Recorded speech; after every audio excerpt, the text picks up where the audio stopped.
pledge allegiance to the flag of the United States of America and to the republic for which it stands, one nation, under God, indivisible, with liberty and justice for all.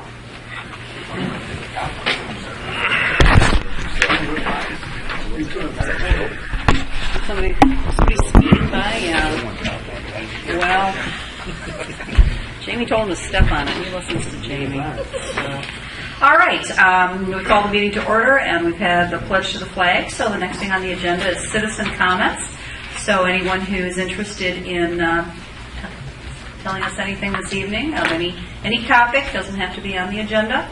There'll also be an open session to do the same thing in front of the town board meeting, which will start immediately after the town plan commission, joint plan commission, town board close. Anyone have any comments for us this evening? And I'll read the ones that we have received by email into the record. The first is from Mike McGrain regarding Five Diamonds lights. This email is in respect to the objection by some homeowners over lights that come from the new Five Diamond baseball facility. In the big picture, the land that was purchased by the owners of Five Diamonds could have been bought by any number of businesses in our free market society. A Walmart, Sears, Home Depot, or any other high-volume, large business could have been placed for commerce at that site, operating 24 hours, 7 days a week, with lights on throughout the night. Instead, a set of baseball diamonds were installed where kids participate in everything that is good and promoted in our society, included but not limited to the following: teamwork, sportsmanship, dedication, follow-through, effort, to name a few. The character builders that come from this sport or any sport is endless and priceless. The lights being on for 3 months out of the year until 10 p.m. seems like a small inconvenience for some, in my opinion, who don't see the big picture. If these people could only realize what the alternatives of what these kids could be doing and what impact not playing a sport might have on them, I believe they would have bigger problems to worry about rather than the lights staying on until 10 p.m. If you live over by Sunset where the new Chili's and BW3's is, and all that new development, that area is all lit up and those residents deal with those lights 24/7. Those corporations are not moving or going to shut down because a few people are inconvenienced by their lights. Baseball has always been an American icon, and we have been told that for over 100 years. It so engulfs us that the Brewers had the 5 counties surrounding them help pay for the stadium 10 plus years ago. We didn't like that, but had no choice to pay a tax to help out the millionaires. They told us it was good for the economy. Now we're talking about 7, 8, 9, 10, 11, 12, 13, 14-year-olds who just want to play ball and be what we always told them they could be, kids.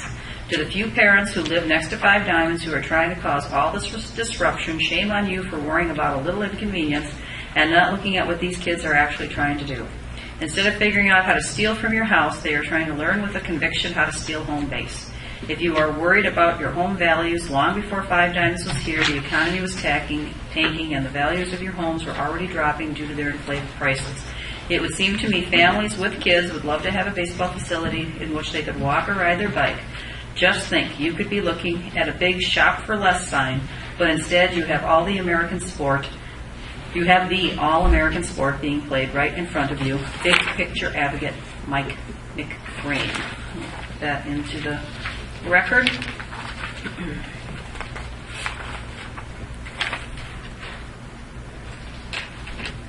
Say, I'm sorry? does anyone grumble around the high school? I live near there. I don't hear Sir? anyone grumbling because Sir, the lights are on there pounding the Sir, I'm sorry. If you're going to make comment, you do need to come forward, tell us your name for the clerk, and we'd be happy to hear your comments.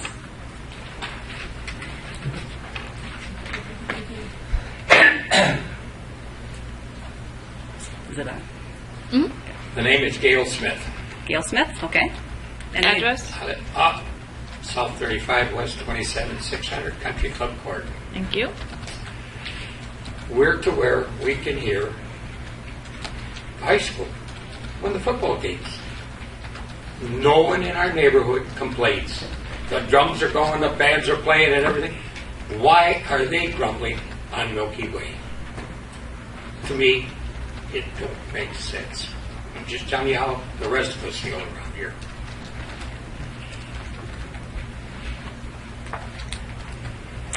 Any other comments? Any other comments from the audience? Okay, we'll read the other email. This is from Barb Sheedy. Brad, I received your email from our coach, Bob Brower, regarding the lighting curfew. I will be out of town on Thursday, so please let me know whom I should email my request to keep the lights on until the last inning has been played at 5 Diamonds. This is ridiculous, or feel free to read my comments at Thursday evening's meeting. I am greatly appreciative of the people who helped my 5 Diamonds make a reality. In today's day and age, it seems that the great American pastime has become just that, a pastime. However, at 5 Diamonds, Waukesha has revitalized the excitement and enjoyment of baseball. The last time I felt this kind of community was when I was a child playing Little League in 1972. We rode our bikes to practice, rode our bikes to the games, and met as a team at Baskin Robbins for ice cream. I am happy that we have a ton of kids interested in playing baseball today. If you build it, they will come. The buzz at 5 Diamonds is awesome. Kids, parents, siblings, and grandparents are all enjoying this great game of baseball. These kids even came out and played in 100-degree weather without whining.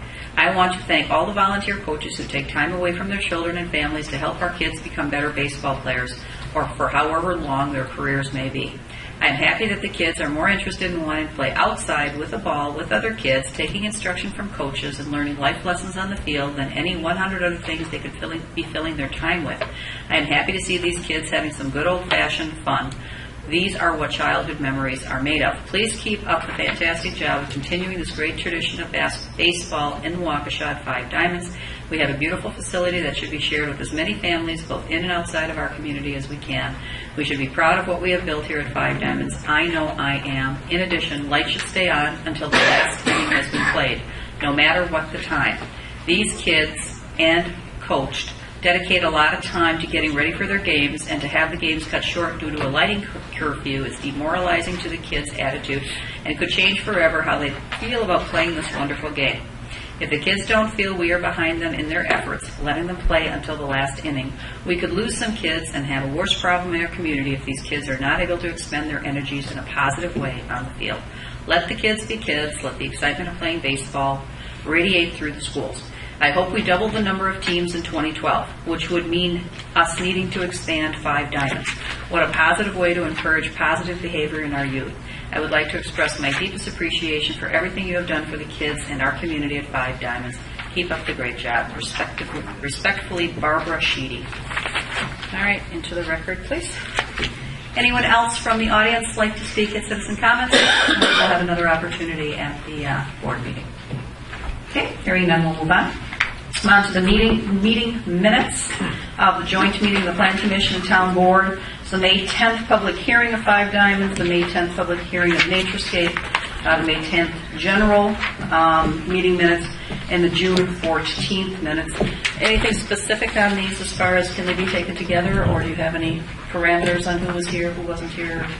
No, it looks like everybody was here. Everybody was here, even because Brock wasn't here. You know what? Hold on. Sorry. Brock's not here now.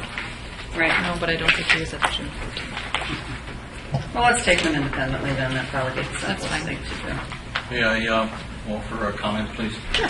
I did not, confession here, we got 11 sets of meeting minutes just in the last couple of days. I've been out of town for the last 7 days. I have not had a chance to review those meeting minutes, so I will either respectfully request that we defer action on those tonight.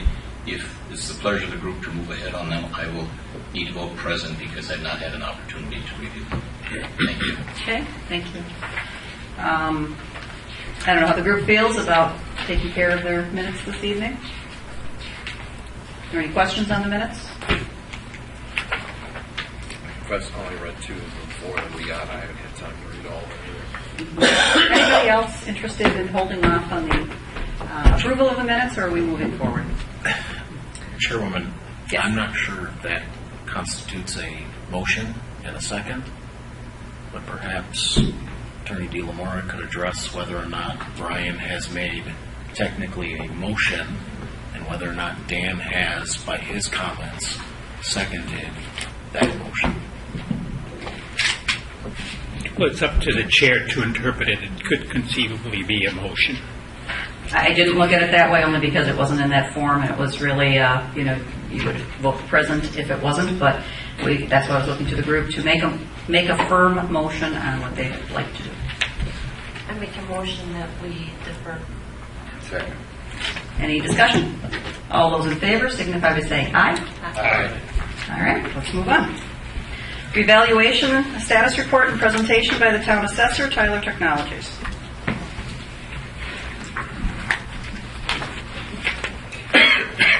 Thank you very much for allowing me to speak tonight. My name is Marty Keene. I work with Tyler Technologies.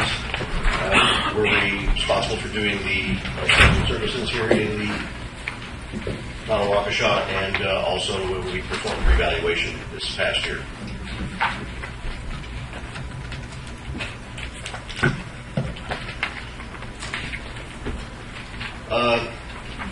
Introduce myself. My name is Marty Keene. I work with Tyler Technologies. We've been involved here in the town of Waukesha since 1993.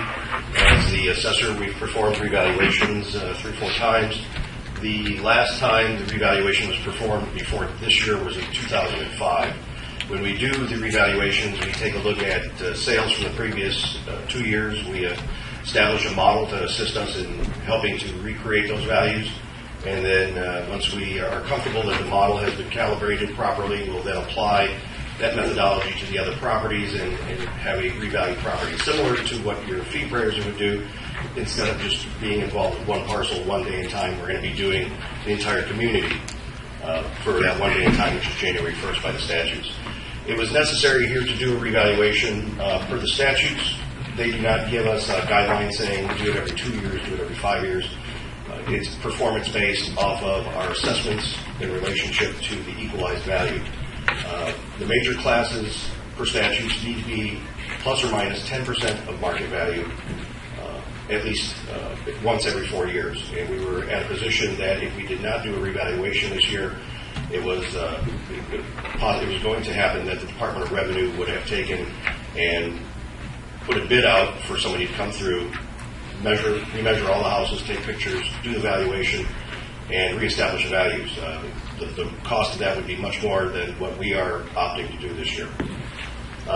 What we've done is we have again researched the sales from 2009, 2010, and used those to assist us in coming up with the value. The results are we feel that the sales ratios that we have taken a look at have pointed to us that are based on the 2011 transactions, because this is 2012, our sales ratio is right around 98%. So we'll be pretty much right representative of market value again. We've gone ahead and on July 9th sent a notice out to all of the folks, the owners of properties within the community, of what that new value is. And if they had any questions, we asked them to contact us so we would schedule an appointment and discuss their concerns, take into consideration any information they would wish us to do. So we have now, in the middle of the open book process, we had on the notice to contact us by last Monday to discuss, to set up an appointment to discuss the assessments. Tomorrow I'll be here, and we have somebody on board next week Tuesday, and then towards the end of next week I'll be taking and sending follow-up letters to all the folks that have come in and spoken with us as to what the results of our discussion were. Again, the last revaluation was in 2005. At that time, we used sales from 2003 and 2004. This year, we're using the 2010 and the 2011 transactions. So it's more representative of what everybody's experiencing in the marketplace at this time. If you go from year to year, typically the community works pretty well together as to, in the town of Waukesha, properties are changing by that specific rate. But as you keep going more and more years out, many instances you will find maybe a different subdivision is starting to react a little bit differently. And this revaluation helps to reset everybody and bring everybody back in line. And the current sales are the best indicator of what we need to do. Potentially, arm's length sales are visited annually to find out the terms of the sale, conditions of the property. We also visit the other properties on an annual basis that have had building permit activity.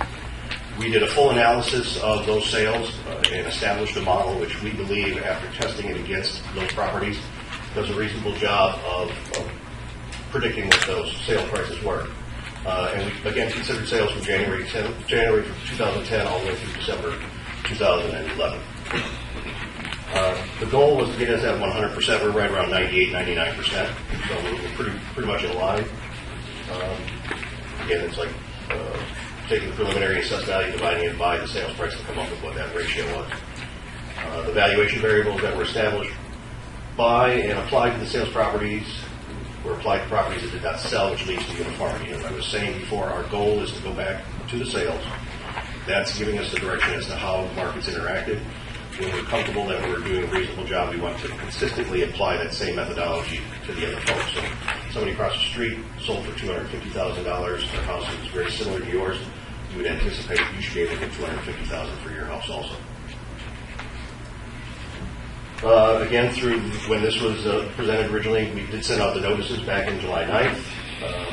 We had a period to open book, and that's going to be concluding towards the end of next week. It was just a chance to informally discuss any concerns. We'll explain the assessment process and take information from the property owner. With the notice that we sent out, we believe that information is the greatest thing for all property owners. We included a question and answer sheet that some of those questions, how can you change the value if you've never visited my property? What's going to, what happens if I replace a roof? All those different types of questions. We tried to address the ones that we get a lot of phone calls on. So hopefully we were proactive in getting that information out into your hands. 2012 tax rate, at this point in time, can't answer that question. We still need to go through the budget process. All the entities need to go through the budget process and define the levy. We'll have pretty much a stabilized assessed value later this fall when they want to go ahead and figure out what that tax rate is.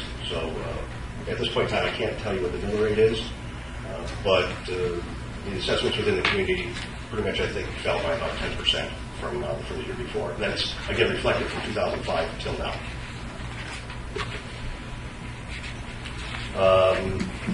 Property owners were called through July 23rd.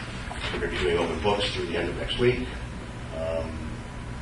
The week of July 30th, at the end of next week, we'll be sending a notice out to folks. The next level of appeal that's available to you by the statutes is the board review. Board review here is seated by the town supervisors and the clerk, and there is a process to have your hearing heard if you wish to. It is in the notice that we had sent to you originally. It will also be reinforced in the follow-up notice that I'll be sending next week. If you have any questions, please let us know, and we'll try to direct you and answer questions the best that we can.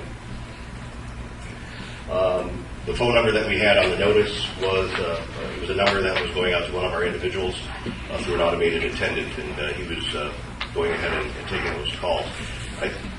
Where we're at right now, I believe we took somewhere around 50, 55 calls from the property owners.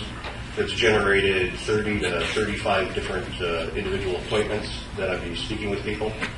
And again, by the end of next week, I should be getting that information back out to anybody. So if anybody has any questions, I'll be more than happy to answer them. Thank you.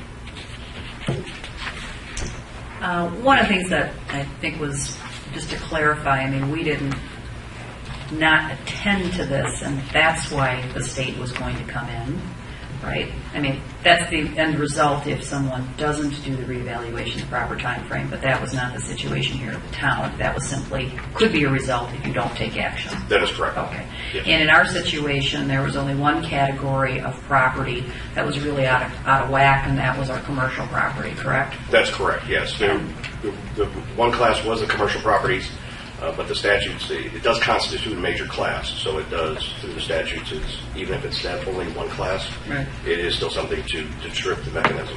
But the percentage of that class compared to the rest was like 4%? Oh, yes, like the commercial class represents around 6% of our total assessed value in the community. So the reality is the Department of Revenue, and this is what we were trying to see if we needed to do, because this process cost $18,000 and was really triggered by one class, which is 4 or 5% of all of our property here in the town, and it required us to do the revaluation on all the property in the town versus just the class that was out of whack. And so we were really hoping that it would come into compliance and we wouldn't have to spend that kind of money, especially since most of it was in compliance, 95% of it, let's say, was.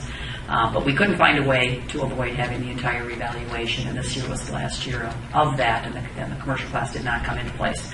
So we could have potentially saved $18,000. I'd still it's frustrating to me that government needs to spend $18,000 on something. No disrespect to Tyler Technologies, they do a great job, but it's really because of 5% of our properties were somewhat out of whack that we have to spend $18,000 to have everybody get their notices and everybody get, a revaluation. So it's just part of the frustration of sometimes when we have to spend money that maybe it doesn't seem real logical, but this is a requirement of the Department of Revenue at this point, right? Yes. Does that sum it up? Okay.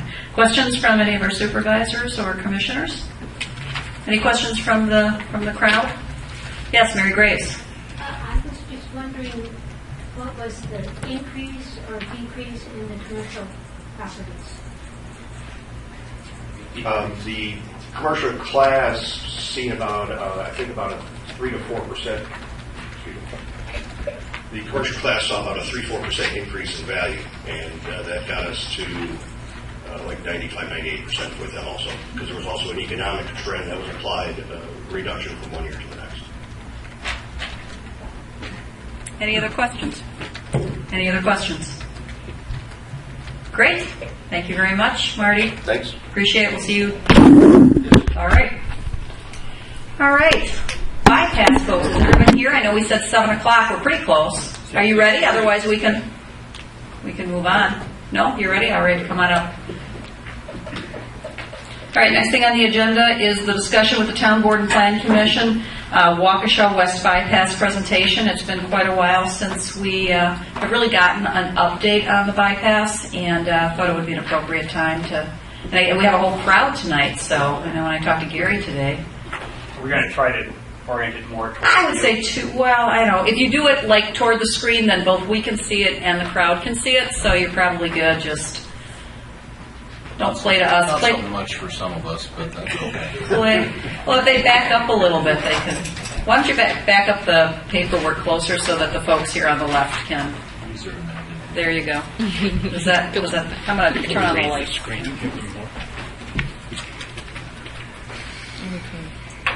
And we have a full agenda, so we're going to give you the highlights of the highlights.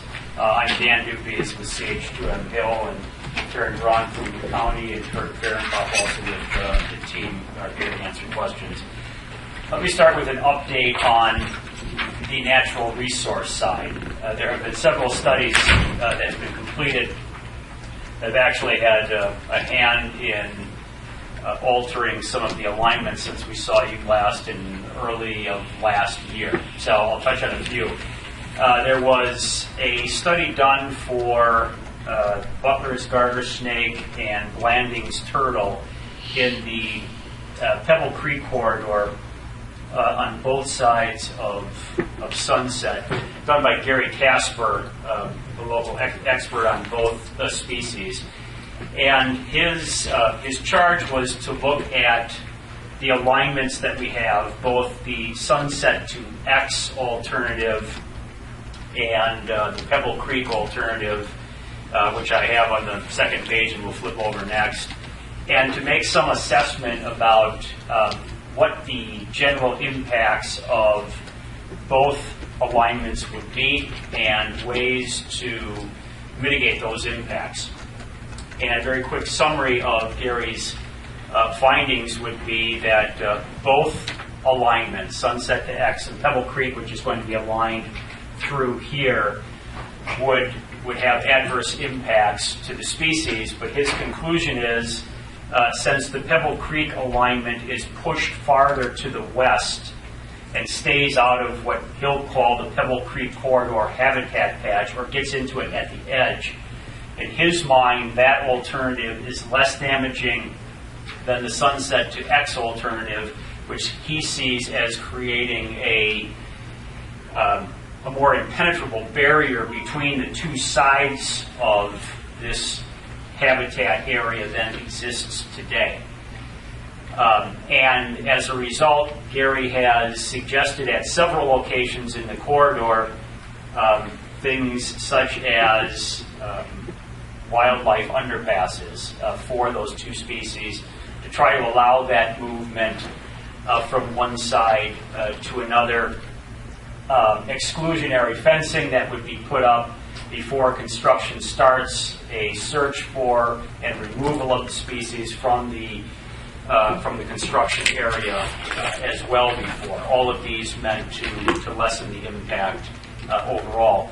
I will tell you, although it's not in effect now, that both of those species, the Blanding's turtle and Butler's garter snakes, are being considered by DNR for delisting. So they're both currently state-only protected species.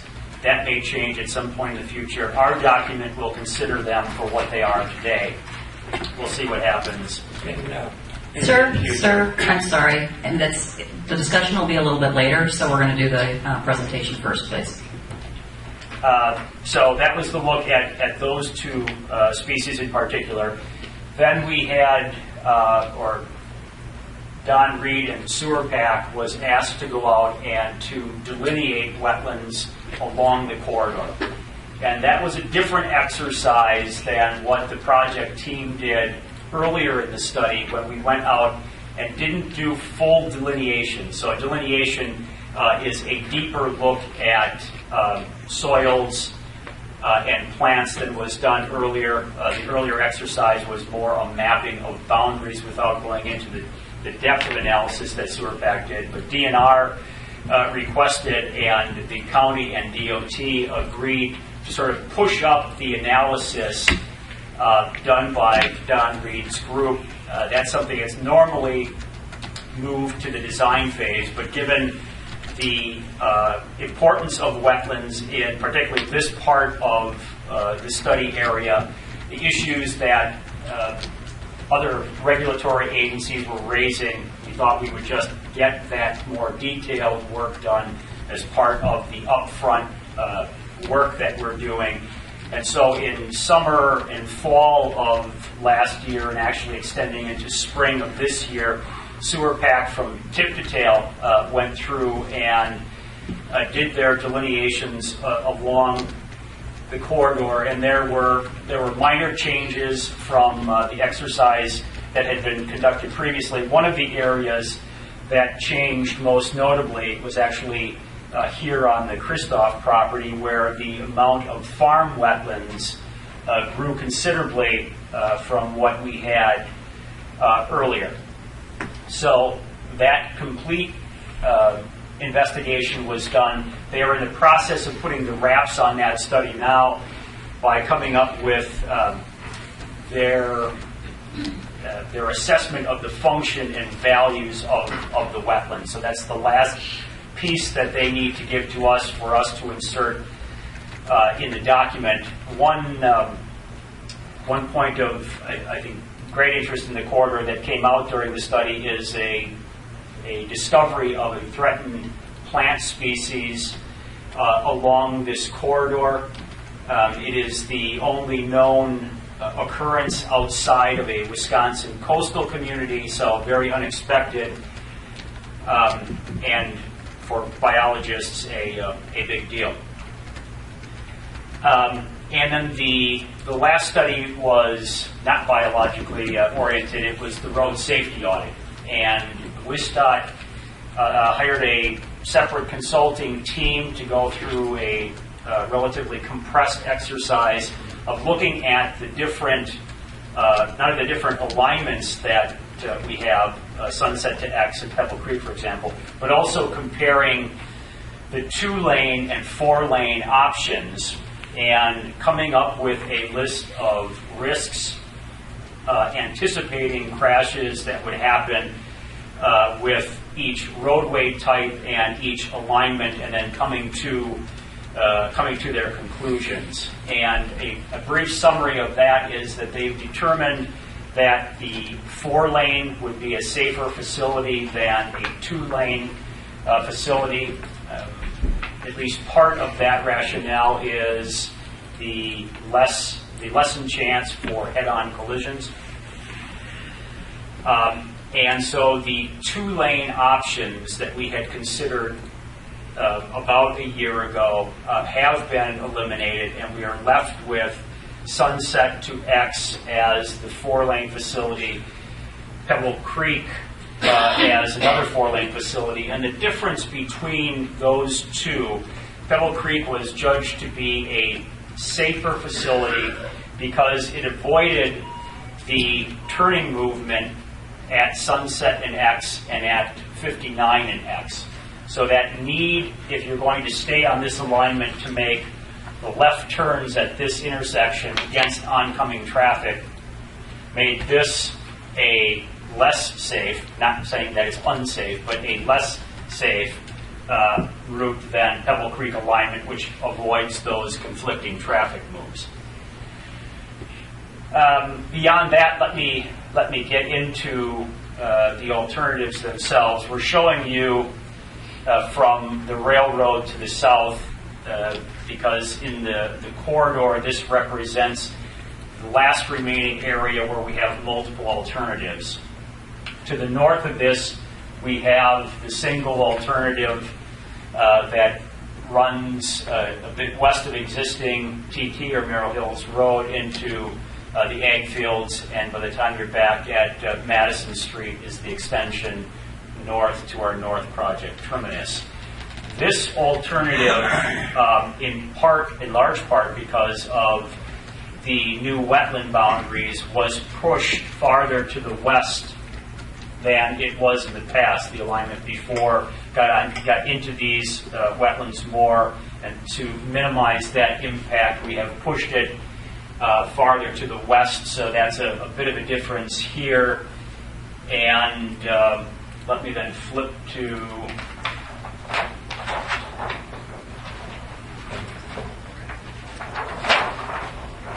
Pebble Creek alternatives.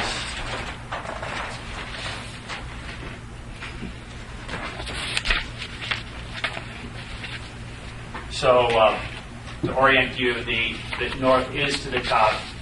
We're showing three alternatives here. Let me explain this alternative. It is we're going to the originally mapped route historically, about where that alignment has been in sewer pack reports forever.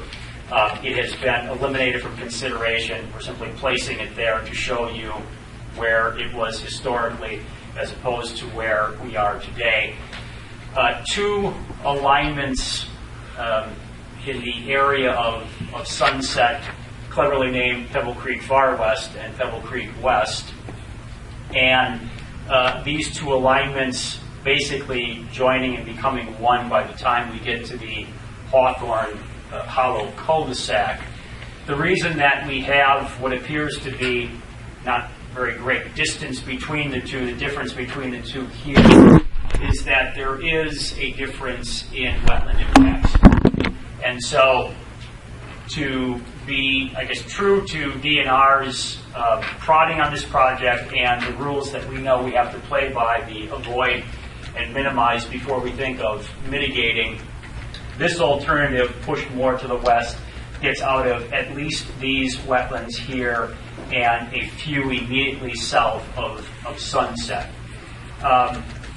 That comes, though, at another cost, I suppose, and as you're aware, we're dealing with some grade issues in this area. Crossing Sunset to the south, the Pebble Creek West alternative would require a shallower cut than the Far West. So this would be about 11 feet, 10, 11 feet as we're crossing Sunset. Immediately south on the Pebble Creek Far West, we could be as deep as 25, 6, 7, 8 feet for some distance before we get into shallower cuts and fills as we approach Hawthorne Hollow. Both of these alternatives at this point we are anticipating will require the relocation of this residence on the south side of Sunset.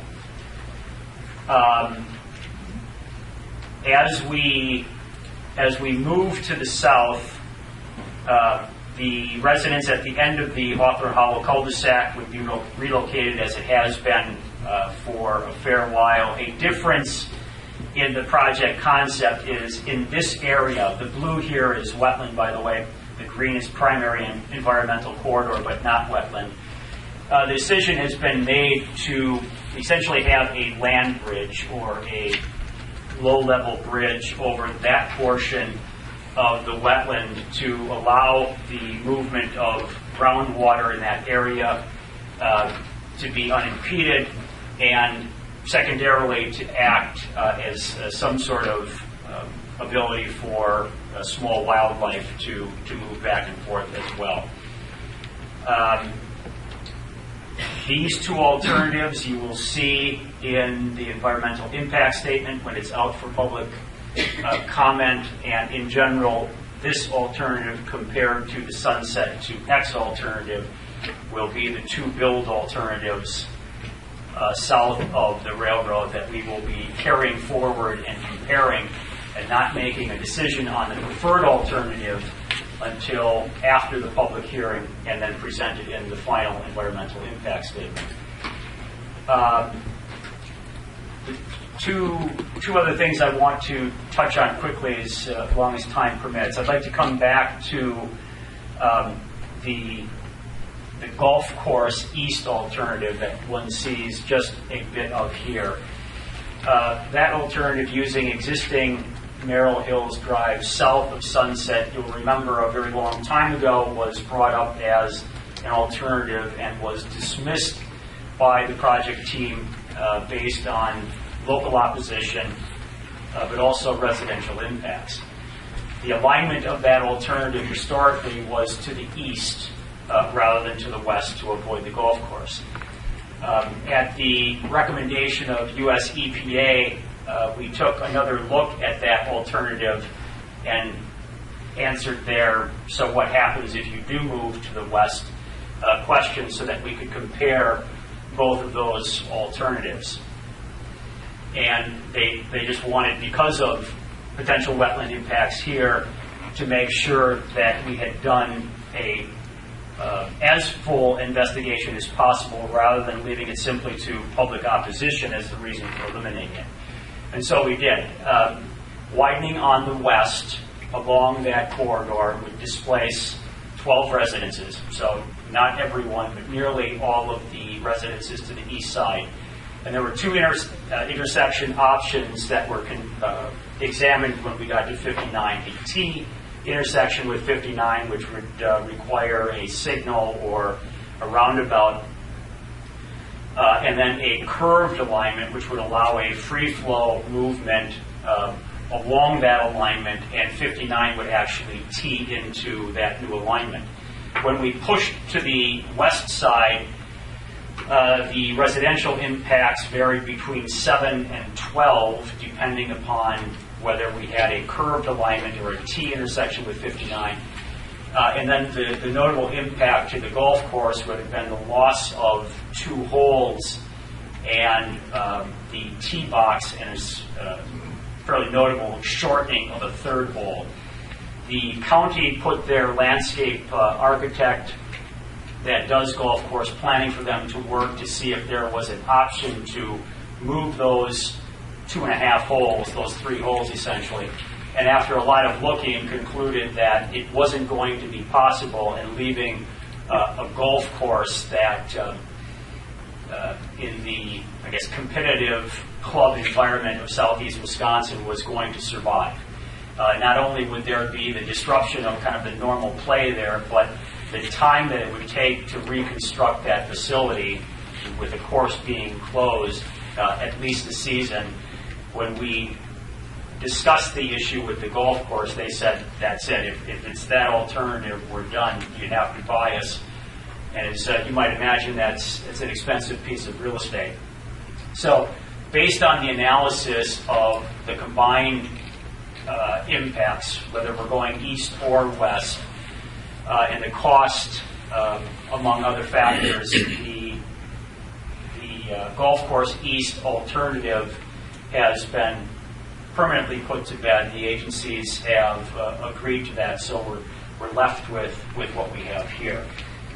Really quickly, I missed one study that was also done in this corridor. There was a groundwater study that was conducted by another consultant on the project team, and that was really to try to get a sense in this Pebble Creek area of what the interaction between the groundwater and the geology of this area is. So with doing a limited amount of ground sampling and then also some geological modeling, the conclusion that they came to was that along the hillside in this corridor to the west of the edges of the Pebble Creek wetland, there are discontinuous sand lenses along the hilliest areas that are approximately 5 feet thick. And it is at the point where those sandy layers sort of reach out and intersect with ground surface that you get the seeps, the groundwater seeps that one sees along the hillside. The water sort of running right out the side of the hill is a result of these kind of sand and gravel layers that have been deposited along this area. They also confirmed the presence of an area sort of roughly fairly close to the creek where there is a long line of this almost continuous discharge of groundwater overland to the creek. And when Sewer Pack went out and did their wetland delineations, they also noted, in addition to that overland flow, that there are also areas that groundwater is maintained essentially year-round in the root zone, so higher than one would expect to find it if we went out and dug a hole on any of the properties around here. So we have a clearer sense of the geology here. During the upcoming design phase, they would go out and be clearer about where those sand layers are along whatever alignment is chosen, whether it's here to the north of D as well. It is also with the Sunset to X an issue kind of in the area where it makes the transition from the Christoph property to the Sunset property.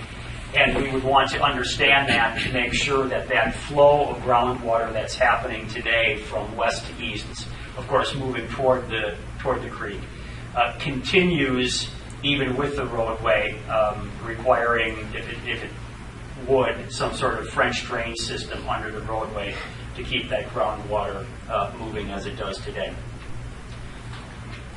So I'll stop there. If I've missed something, they'll correct me, but we could take on questions that you might have. Mr. Fisher.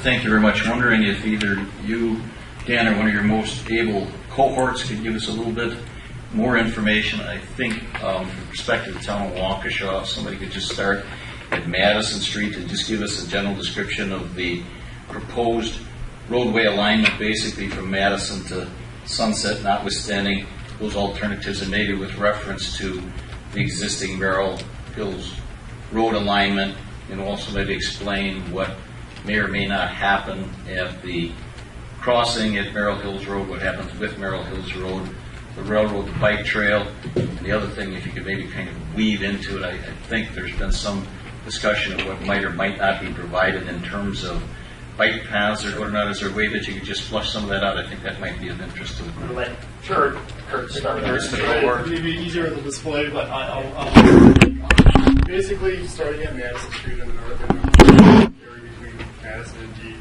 the roadway is going to be close to its existing location. And we're looking at options because of the steep bank on the east side of the road there, and then the condominium complex on top of that. We're looking at possibly shifting that road and pushing it a little bit further west there. And then either way, there will still be retaining wall to save that bank. I'm sorry, what's that? Farm fields there. No, there's condominiums on top of that. On the hill, but farther out is farm. On the west side of that location, there's a subdivision that's built on the north side of Madison. And then as we continue south, we are, it's kind of wiggling on through here. Just south of Madison, the road is being shifted to the east side of the existing Merrill Hills for a distance. And as we come past King Terrace and south of that subdivision, and there's a farmstead just south of that. The new proposed alignment would then swing to the west behind the nursery property, and then another property just to the south of that, and then it would curve back and cross over existing T and the railroad crossing at about the same location right there. And right now we're still proposing overpass at that location to go over the railroad track and the bike path. And at that location, existing Merrill Hills would be dead ended on both sides of the tracks and the trail. And then once we head south, then we tie into these lines as we're showing here. As far as the both on-street and off-street bike and pedestrian accommodations, the typical section of the roadway hasn't changed. We're looking at paved offset shoulders beyond outside of the travel lanes in each direction, so that would accommodate the on-street bike users. And then we're still proposing the 10-foot recreational trail on the east side of the alignment I just tried to describe to you in the area here, down to a point where I think we're looking at MacArthur Road for sure, and then possibly using MacArthur and then the existing Merrill Hills to tie into the trail. We're also looking at possibly continuing it on south to maybe connect with I guess those issues haven't been ironed out. I think vetted out totally at this point. The problem with that is with the wider 10-foot trail on the east side, you're going to have more wetland and primary groundwater corridor impacts with that facility. The reason that we have stopped or are seeking to stop, there's a state and federal law actually that has made the provision of bike and ped accommodations a more regular part of all of these projects. We are seeking to end the bike path at D to minimize, whether it's Sunset or Pebble Creek, additional impacts to wetlands and primary environmental corridors. Going back to the pedestrian side of it, it looks at this point as though at Madison the continuous sidewalk will stop there. That's as far as we know it in our discussions that we're having with the bike and ped coordinator of the state. Question. You had mentioned just now that you would dead end TT on both sides of those tracks. We have a couple of businesses in the town right there. Is there any study being done to address the adverse impact of those businesses? Actually, at the county level, we met with the attorney representing the church, and I think there's a storage and a car repair on those businesses we're alluding to. If we had extended Green Road, I believe it is in there, and brought it into the new bypass, is that correct? That would give them direct access and be sufficient for that. And they were? Their attorney, I did not speak personally, but their attorney was comfortable with that. Okay. That seemed to be a good, compromise with him. As you're aware, if Green were extended, we have heard from those people during public information meetings about the cut-through traffic that they experience now, and that problem certainly wouldn't go away with the extension of that roadway. So there would be, I think, some continued concern on the part of residents along Green Lane. Anyone who would like to come up, if you'd come to the microphone and give us your name for the clerk, please. We already got your name and number, Mr. Smith. The way 59 used to come down, hit a T at X. Right there, we must have been 10, 12, 14 feet above the marsh. Now they made a big curve. You filled in tons of dirt in there to make that intersection. Why not keep that same level, run it, and have it turn a little bit, and come out at sunset near the bottom of the hill? You'd have a choice then to go over the top of it or have a stop sign down there. You wouldn't have to have a bridge 18 feet high or anything else. It'd only start out at about 12 foot, come down towards wherever sunset is above the marsh, which could be 3-4 feet. It would all be open underneath, and it could be just about a straight or just a little curve and then walk right into what you were talking about, to go right over the top of the railroad track at TT. Are you talking about the bridge that Dan mentioned south of, in this area here? Are you talking about the height of this bridge? No, No, the I'm talking Sunset about- Bridge. Oh, And Sunset. right where X and 59 hit, before you made that intersection and filled it up with all that dirt, it was at least 10, 12 feet or so below the road, and they filled that all in and make that big intersection. At that level, go straight across, make a little curve, come near the bottom of the hill on Sunset, and you would be above the marsh, and you wouldn't have to be going up or making anything like that. That would run right into TT that you're talking about going over the top of the railroad tracks. But Untangle that one. Part of this we want.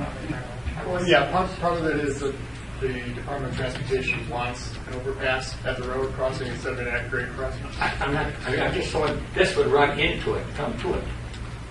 That's all. You said go over the railroad track. Right. All right, if this come around and she would hit right where TT and hit the overpass over the railroad track. I guess I'm not following. Why don't we do this? Why don't we take we'll get Mr. Gale's information, and perhaps you can talk on the phone or something and really get into the details of that independently. Because without the proper mapping, it's going to be hard to visualize it tonight. The one that I keep counting on is all the turtles and snakes they talk about. Yeah. 35 years of driving Sunset. I haven't seen dead turtles or snakes there. I'll see a coon, I'll see a possum, maybe a turkey, but I have not seen, and I'm talking 35 years, a little over, driving that Sunset Road. So I don't know where they get that enormous amount of, I know the DNR is, they'll put us through $1 million to save one snake, I know it. Thank you. Sir, you had your hand up. Pass. Hey, sure. Okay, come on up, sir. Name and address for the clerk, please.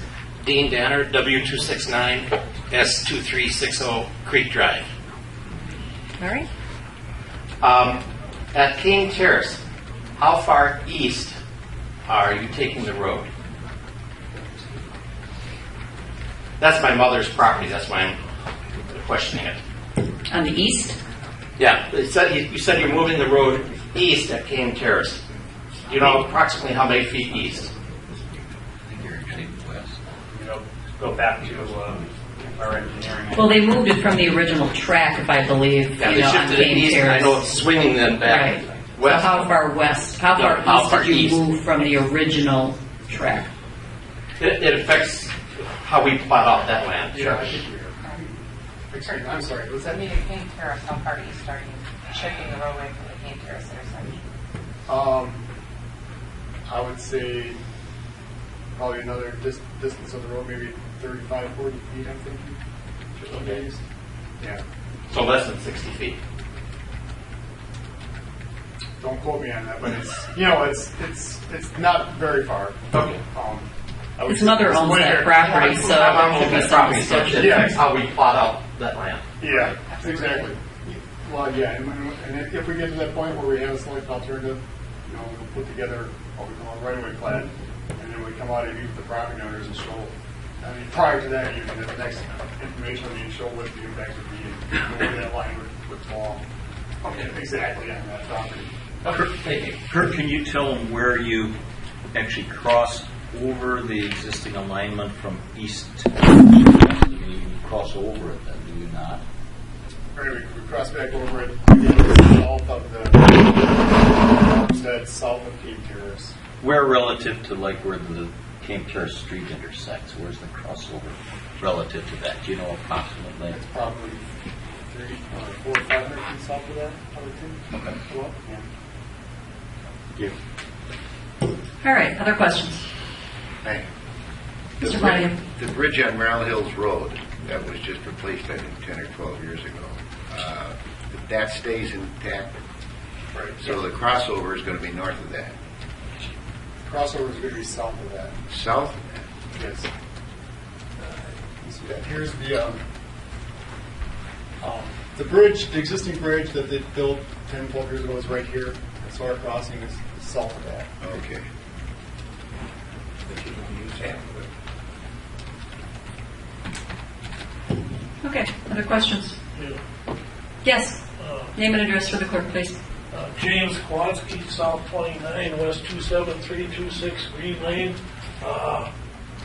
You have, your latest route is Green Lane is going to intersect with the new bypass. Is that correct? It's something we're investigating, yes, to assist with the businesses. Okay, there. well, the drawback to that would be you've got a county road feeding a town road, and then the town road feeding the bypass. It's a little bit like the funnel effect.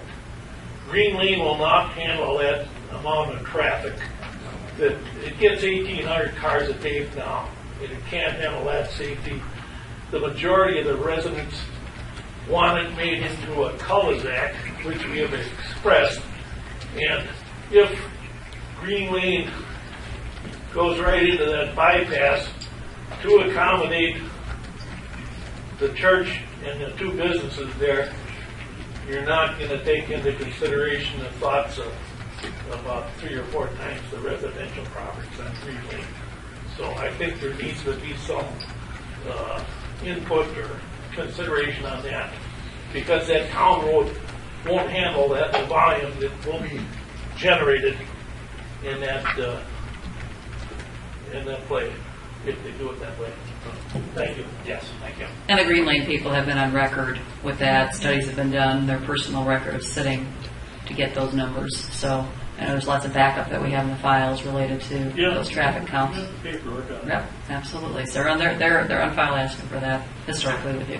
And maybe a word about schedule, just looking ahead. It is our plan by early fall to have the draft EIS available for public and agency comment. There'll be a 45-day comment period for that. About in the middle of that comment period, we would hold the public hearing, and the steps after the draft EIS would be completing the final EIS and something called a record of decision. And if the wind is behind us, the plan would be to do that by early 2013.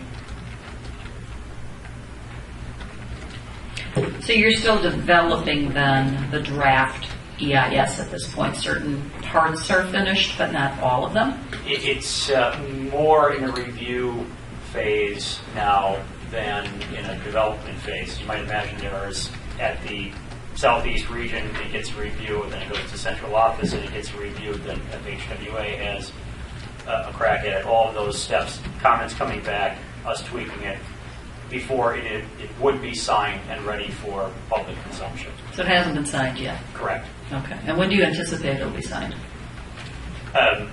Early fall. Early fall. So that's where the draft EIS, you're saying, when it will be complete in early fall. That's when we get the 45 days to comment. Correct. Okay. Okay. Other questions? Could you go to the sunset alternative for a moment?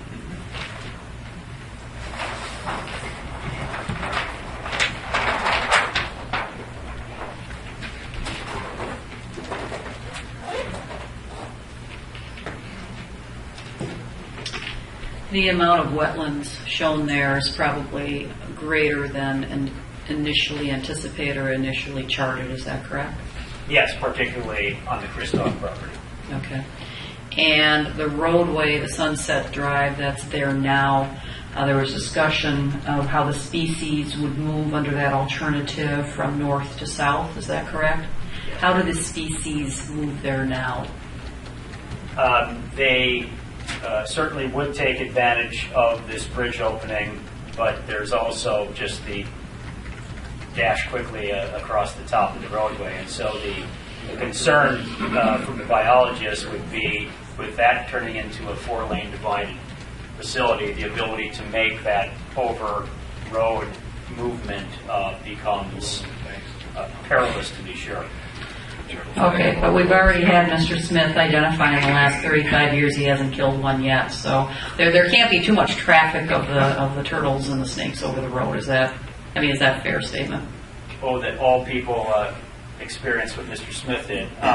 No, I don't think that's the case. There's clearly habitat on both sides of the road, and to expect that that all are making their way to this lone bridge at about 50 feet wide just isn't what's happening in the corridor, according to the biologists, and that's why they see that widening as a barrier they're very concerned about, just separating these two different habitat areas. And when you're dealing with the butlers in particular, I guess, the idea that you separate two populations rather than allowing them to get together is not what's good for ultimately that species. The other alternative, but in the blue section, which I'm assuming is the wetlands section, on the other alternative, Right, they yeah, come through here. you're going to do a land bridge. At the location south of Hawthorne Yes. Hollow cul-de-sac. Okay, and has a land bridge been identified as a potential in this area as well to keep the species moving? Well, in that there will be a bridge here and that there will be a bridge there, it has the ability to serve the same function. I think the point of the biologist is when you're at the edge of this wetland and more into the uplands here, you are at the edge of the primary habitat for both species.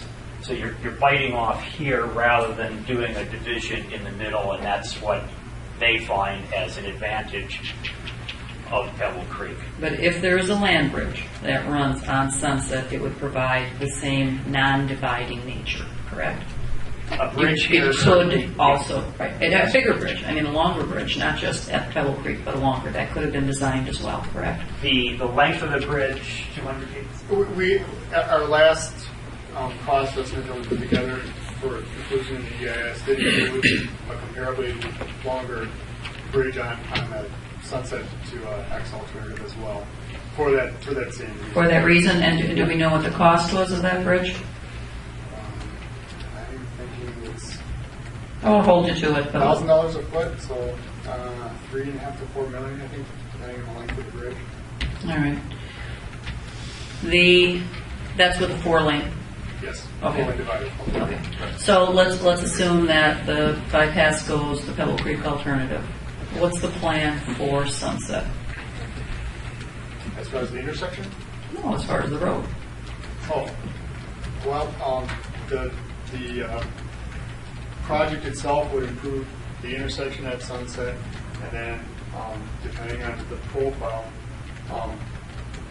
east and west along Sunset at X amount of feet to provide for sufficient site distance, as well as capacity and storage for the left and right turning lanes. I didn't ask my question well, I'm sorry. No, I mean, if you're asking, are you going to get some sort of fix for the length, I think the answer is no. My question really is, if the Pebble Creek alternative is chosen, what is the county's position on Sunset Drive improvement from? Sunset Drive would have to become a capital project. You might be aware when we did Highway X, we cut short on where we intended to continue doing it. Yes. Because of this unknowing, we didn't know about it. So we definitely have a capital project south on X that would have to be addressed. And most likely then would have to develop a capital project on Sunset, do some new traffic counts, analyze what we need to do there, and then either do a rehab or a replacement on it, depending on it. That isn't going to be immediate, though, because on a capital project cycle, obviously, you've got funding, then design, real estate, and then construction. So it would not be concurrent.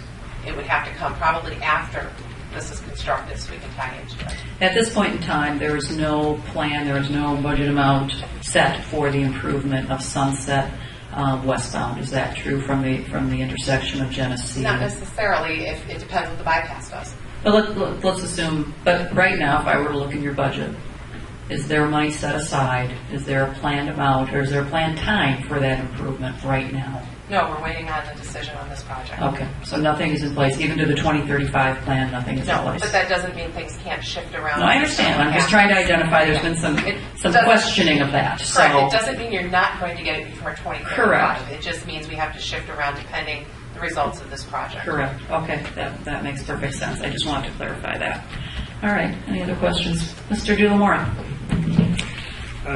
You mentioned that the planning is proceeding with the assumption that the landing turtles and garter snakes will continue on the endangered species list. Yes. However, you indicated that there is a delisting process right now being pursued by the Department of Natural Resources. Is that correct? They're considering the delisting of those and some other species. I don't know where they are in their own process. Okay, assuming for the moment that the delisting occurs sometime between now and the issuance of the final EIS, how will the final EIS be modified, or will this process be modified to take into account the delisting of these two species? Yeah, from a document standpoint, we would obviously make change in the text, removing references to a threatened state species, indicate that it has been delisted. So we would make just that simple text change to note the change. There would be, from a permitting standpoint, as you got into construction, I guess one less thing to do. You wouldn't have to coordinate with DNR on the taking of either of those species. You wouldn't have to worry about mitigation, particularly for the Blandings turtle and taking its habitat. So it's a question for the Blandings, and this area in general is what's known as Tier 3 habitat, so as good as it gets when it comes to the Blanding snake. And the rules are now, if you take 0.5 acre, you must make up that 0.5 acre somewhere in the same habitat patch. That requirement would go away as well. I don't know whether in the actual design of the roadway, because it's no longer a protected species, if we would remove consideration of wildlife underpasses, for example. It might happen, but I don't know. Quite often, those make sense for reasons other than just protecting threatened and endangered species. But that might be something that would be re-examined. And just a follow-up question. In the course of your planning process, have you done an economic analysis of the added costs that are brought about as a result of protecting these two species? Not to any detail, no. Other than, that's important to protect the wetlands, the language, I guess, that pertain to the species. Is that something that can be calculated?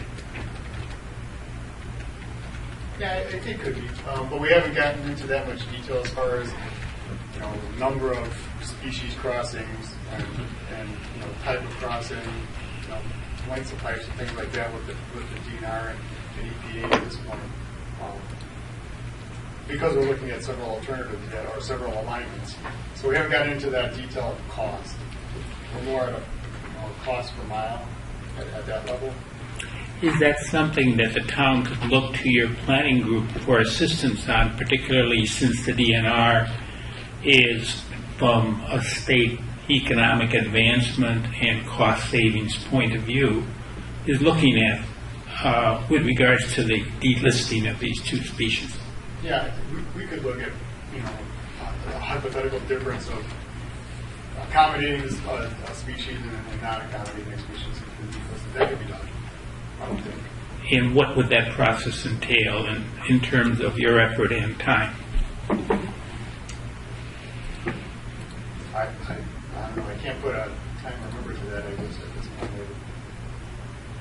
I don't think it would be a great effort. It's something that we could probably do in a rather short amount of time. In a couple of weeks, probably. What could complicate that, and it's happened in other studies, is that the underpasses for these species also serve as drainage facilities with some accommodation based on a certain year's storm to build up a drier area that would accommodate the species even though water is flowing. So it could have a dual function rather than being exclusively for a snake, a turtle, wildlife in general. Sure. I mean, for example, when we were working on the Iowa X project and the Pebble Creek Bridge replacement in the south end, the DNR asked that we build a bridge wider to accommodate passages for snakes and the Atlantic turtle flow. You know, if they're delisted, we could go perhaps a shorter bridge length. That's just one example. Thank you. Last note, Angie, sorry. The threatened plant species discovered would only be affected by Sunset and not by Pebble Creek, and it would take the entire population. And with regards to that plant species, could that be located to another area since you've described this as a Tier 3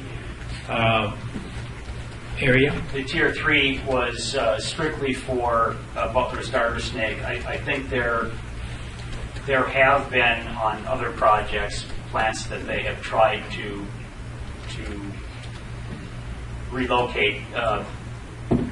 It is a little tricky in that, strangely enough, this plant needs a certain level of salt, and so finding just the right spot for it, one couldn't just pick it up and move it to any other spot that the project isn't going to affect. It has some habitat requirements that are peculiar to where it is.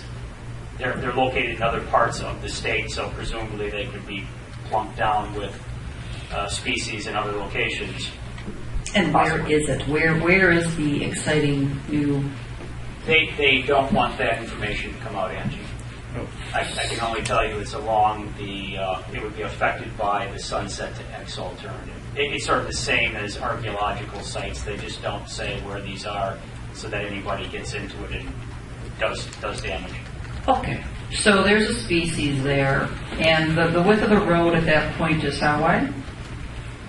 The proposed 4-lane is how wide? Well, we're narrowing it through these two locations with the narrow median, so that's 14 feet plus 48, 62, plus, say, a 10-foot terrace on each side, so about 82 feet. So within 82 feet of the existing Sunset, if I split it in half each side, this species exists. Is that a fair statement? Fair statement. Okay. And now you're going to do a capital improvement project because the bypass is going on Pebble Creek. How wide will that roadway be? the proposed roadway at Pebble Creek alternative. If the Sunset Drive, going back to the county question now, so Sunset Drive is improved to 4 lanes because I'm assuming in your infinite wisdom, since everything else around it is 4 lanes, it will be as well. How wide will that roadway be? Until the bypass is built, we look at traffic studies in the area. We have to look at what the demographics and the traffic do there. Well, let's take a look at Sunset going eastbound. How wide is that? As you go into, or past Genesee. East of X. East of X. Yeah, Well, here's it's a 4-lane. Yeah, it's a 4-lane. It's not a full divided section, I don't think, but it's 4-lane with a median down the middle. What would be your best guess? The width? Yeah, about 65 feet probably. 65 feet. Will the species be affected by that 4-lane roadway at 65 feet? Could be. Okay, thank you. All right, other questions? Hey, you were involved, Kurt, did I catch right that you were involved in the X improvements? Yes. What was the cost of the average road mile or road foot on X? Yeah, because We have a bridge. including the bridge or just No, the road after the itself? bridge. Let's take from, it's like the last mile of it. We had some serious walls up Yeah, there we too, had- Right. which would skew your cost. Probably at that time, 3.5 to 4 million a mile. Okay, so 3 to 4 million a mile. And, it gets more expensive in some areas where you have curb and gutter, and some of that we had just shoulder and no curb and gutter, so that saves money. But in some Okay. areas you have double runs of storm sewer because because the depth of our road is shallow, so we had to run multiple pipe systems to carry enough water. So, And was that a county capital project? yes. But it was also a federal. Oh, yeah, that was a federal. We used 80% federal aid funds for construction, so it was not purely county. It was built by Okay. the state. And would it be reasonable to say that those costs would increase if you applied that $3.5 to $4 million per lane mile or road mile, and you now take and apply that to the Sunset Drive capital project? Be reasonable that that cost would increase by how much, given that now you're plowing through the wetland?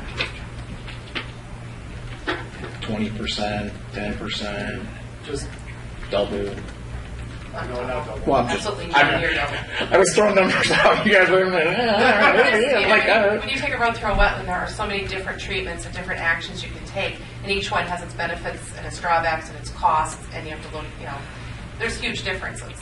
So it's very hard, and I would say Kurt probably couldn't pull a number on that one. Without I mean, getting it would into, be are we more just tacking on, are we rebuilding the whole section? right. There's a lot of Let's say things. we rebuilt the 2-lane Sunset, which would be the minimum that you'd redo, right? I mean, so it wouldn't double, because y'all said, hey, it wouldn't double, so we got to have some idea. It wouldn't double. But what's that number? Is it $6 million a lane mile? Well, Guesstimate? the 3.5 to 4 million for X was based on a 4-lane divided roadway, so a 2-lane road would be obviously less than that Okay. per mile. Okay. What would you figure? 2 to 2.5 probably. Okay.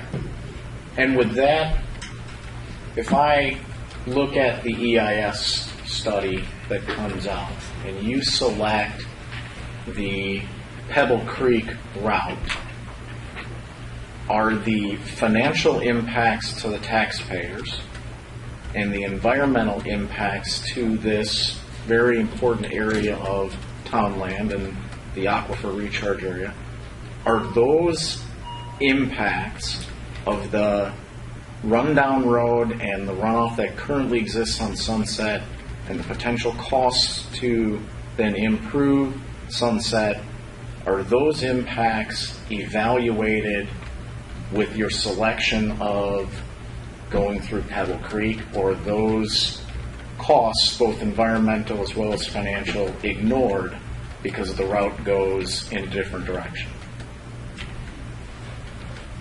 I would say probably more the latter than the former. The existing road is there now. It has whatever impact it has to the adjacent environment. It's not being affected by this project, and so while we would discuss the impacts of it in its discussion of this alternative, if Pebble Creek is built, while there is a section on cumulative impacts where we would look at what's the new plus what's the existing, it would be discussed there, but we wouldn't do from a cost standpoint any A plus B to come up with a total and then evaluate that total cost. Okay, thanks. There's some impact to the town potentially on sidewalks. As I understand, we have a sidewalk ordinance, which at one time in discussions we weren't sure if we had a sidewalk ordinance because we don't require sidewalks. But indeed, we do have a sidewalk ordinance, which has been forwarded to Charlie, because we have some areas of the city, the Sunset Island, and I think it was written, if we have a sidewalk, this is what it's going to look like, this will be how it's constructed, so on and so forth. How do we anticipate that will impact town of Waukesha? Obviously, we have no equipment to maintain. We don't want to add cost. We're a town, so we don't have that built in tax income because of our low tax rate to do some of those things. How do you anticipate that may be handled to not negatively impact the town? Because as I understand it, sidewalks are required as part of this project. Well, no. Yes, the yes or no. Well, that's what I'm trying to get at. We are Okay, seeking an exception to sidewalks south of Madison that, if approved, would, I think, solve solve your problem.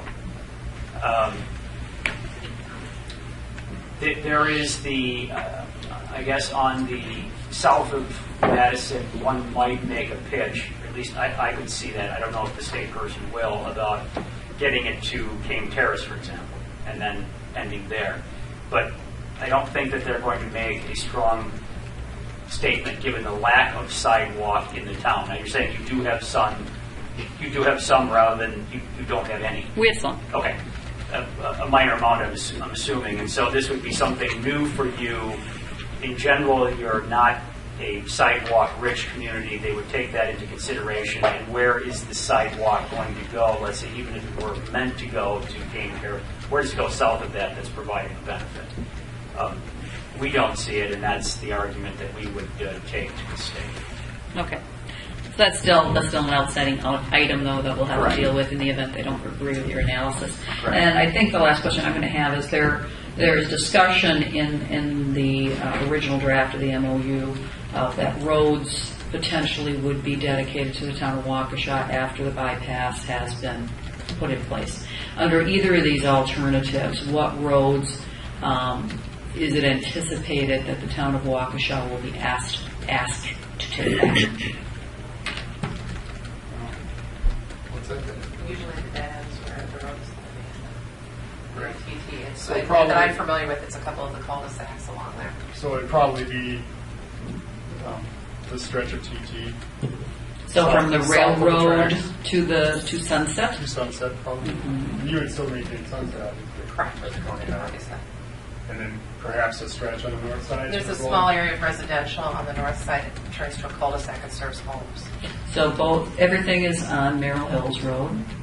Everything we're talking about is Merrill Hills Road north of Sunset. On either alternative? That would be my Sounds understanding. right, yeah. Okay.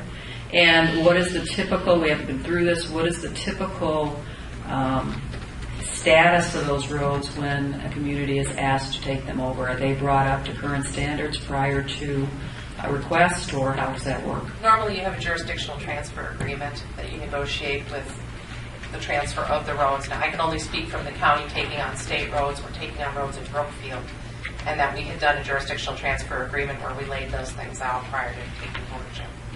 Okay, so that is still a process that needs to take place. I know Absolutely. we've talked about getting copies of previous agreements so we can start really analyzing that.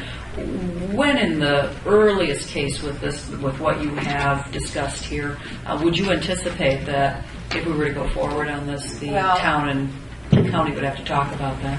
Right, and I just can't see anything until an EIS and an alignment is approved and the design has been started. Because we still do have 3 alternatives on the table. There's still a no-build alternative out there. And so what's the earliest date of that then? Well, the final would be at the bitter end of this year, early next, before we would get signature on that. And that will identify the preferred. So you're still anticipating perhaps in 2012? Potentially, yes. So we would have to have this negotiated by then? No, No. then we would be talking about. Then we'd be talking about it and getting into the design phase where we're actually have an alignment, get into the nitty-gritties of how are we going to build this thing. Okay. And then it's going to be built, as I understand, in stages. So there's a couple of years in that process also. It's not one big project. So, obviously the north stage doesn't have any of that, so that's not, by a couple more years. So it doesn't all have to be done by state specific, it can be done over a period of time as you're doing it? Okay. Other questions? I've got one more question. Is any part of what's been studied or evaluated considered the impact on traffic volumes on Merrill Hills Road between Sunset and Highway 59? And just to further cue that up a bit, if you've got 3 possible options in play, one, the no build, I would assume it would be reasonable that traffic volumes would be relatively unchanged unless they increase going forward, because that would be the status quo what exists now. Any study or thought or comment or information on what traffic volumes might be on that section of Merrill Hills Road from Sunset to 59 if either one of the 2 bypass options were implemented, either the Pebble Creek West or far west of the Sunset to X. Any thoughts about that? I don't recall seeing any numbers applied to that based on the alternative, but I can check with the traffic engineer. I mean, I guess just follow up, that's something that I think is potentially of some interest or concern to the town as to what extent that section of Merrill Hills Road invites people to shortcut, if you will, and what that might have an impact for traffic volumes. Thank you. Put on Town Line Road. They do now, Yeah. just because of the stop sign and all the curves on Merrill Hills Road. Okay, further questions? Are you able to leave us some of your show and tell stuff? Sure. We don't expect you to leave the nice rack that it's on or anything like that. Yeah. But that'll be helpful. We'll put it on our wall of fame, and at least it'll give us a better idea, because I don't think Brian and I, even in the meetings, we haven't seen these particular versions, correct? We haven't seen any of these. Charlie? We haven't seen any of these, have we? Yeah, have these been updated to the website also? They should be. Okay, so it's for anyone in attendance also, there is a website for this project, and all of these are on it, and the exact stat format that like readers can download. Thank you. Waukesha bypass.org. Hey, Kurt, one last quick one. The elevated roadway, the little 12-foot thing that you talked about, where you kind of allow the species to pass through on Sunset. Yeah. What's the cost difference between that mile and running it flat on the ground? Just like, we talked about this $2.5 to $3 million versus Those the are elevated. The entire road itself isn't elevated. It's just individual crossing locations. So the cost of a cross culvert or a storm sewer pipe, 80 feet of storm sewer pipe times, I don't know, $100 a foot. No, not that much. I'm sorry, $40 to $50 a foot. And what if you elevated the whole thing? Like, if I pretended I was in Madison and I went on the belt line, and I Then you're went talking, down Sunset on the belt line. It becomes a structure at that point. Yeah, Sure. sure. Bridge. You have to get a permit for the structure. We'll get on that. All right, if there are no more questions. One quick thing. Yeah, Mr. German. Were there any studies done on Sunset itself as to the stableness of the soils below the road? We haven't done geotechnical borings at this point yet.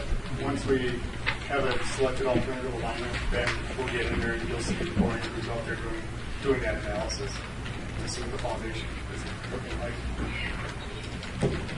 Last call for the crowd? No? All right, thank you very, very much. Very interesting. Appreciate your help. All right, next on the agenda is the discussion with Town Board and Plan Commission. Clear here a little bit. The update of 5 Diamonds Inc., and this was a request of the attorney. We'll give it a moment here.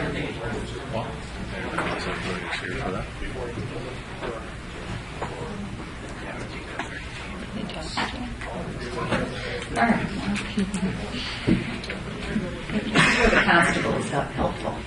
He moves people along. Do you want to be the constable? Chris is like on Chris, I think he's. I think that's the default position. Right? Move to the lobby and then just close the door, and then they can chat for as long as they'd like. That's right. We'll assign you a gun, Chris, if necessary.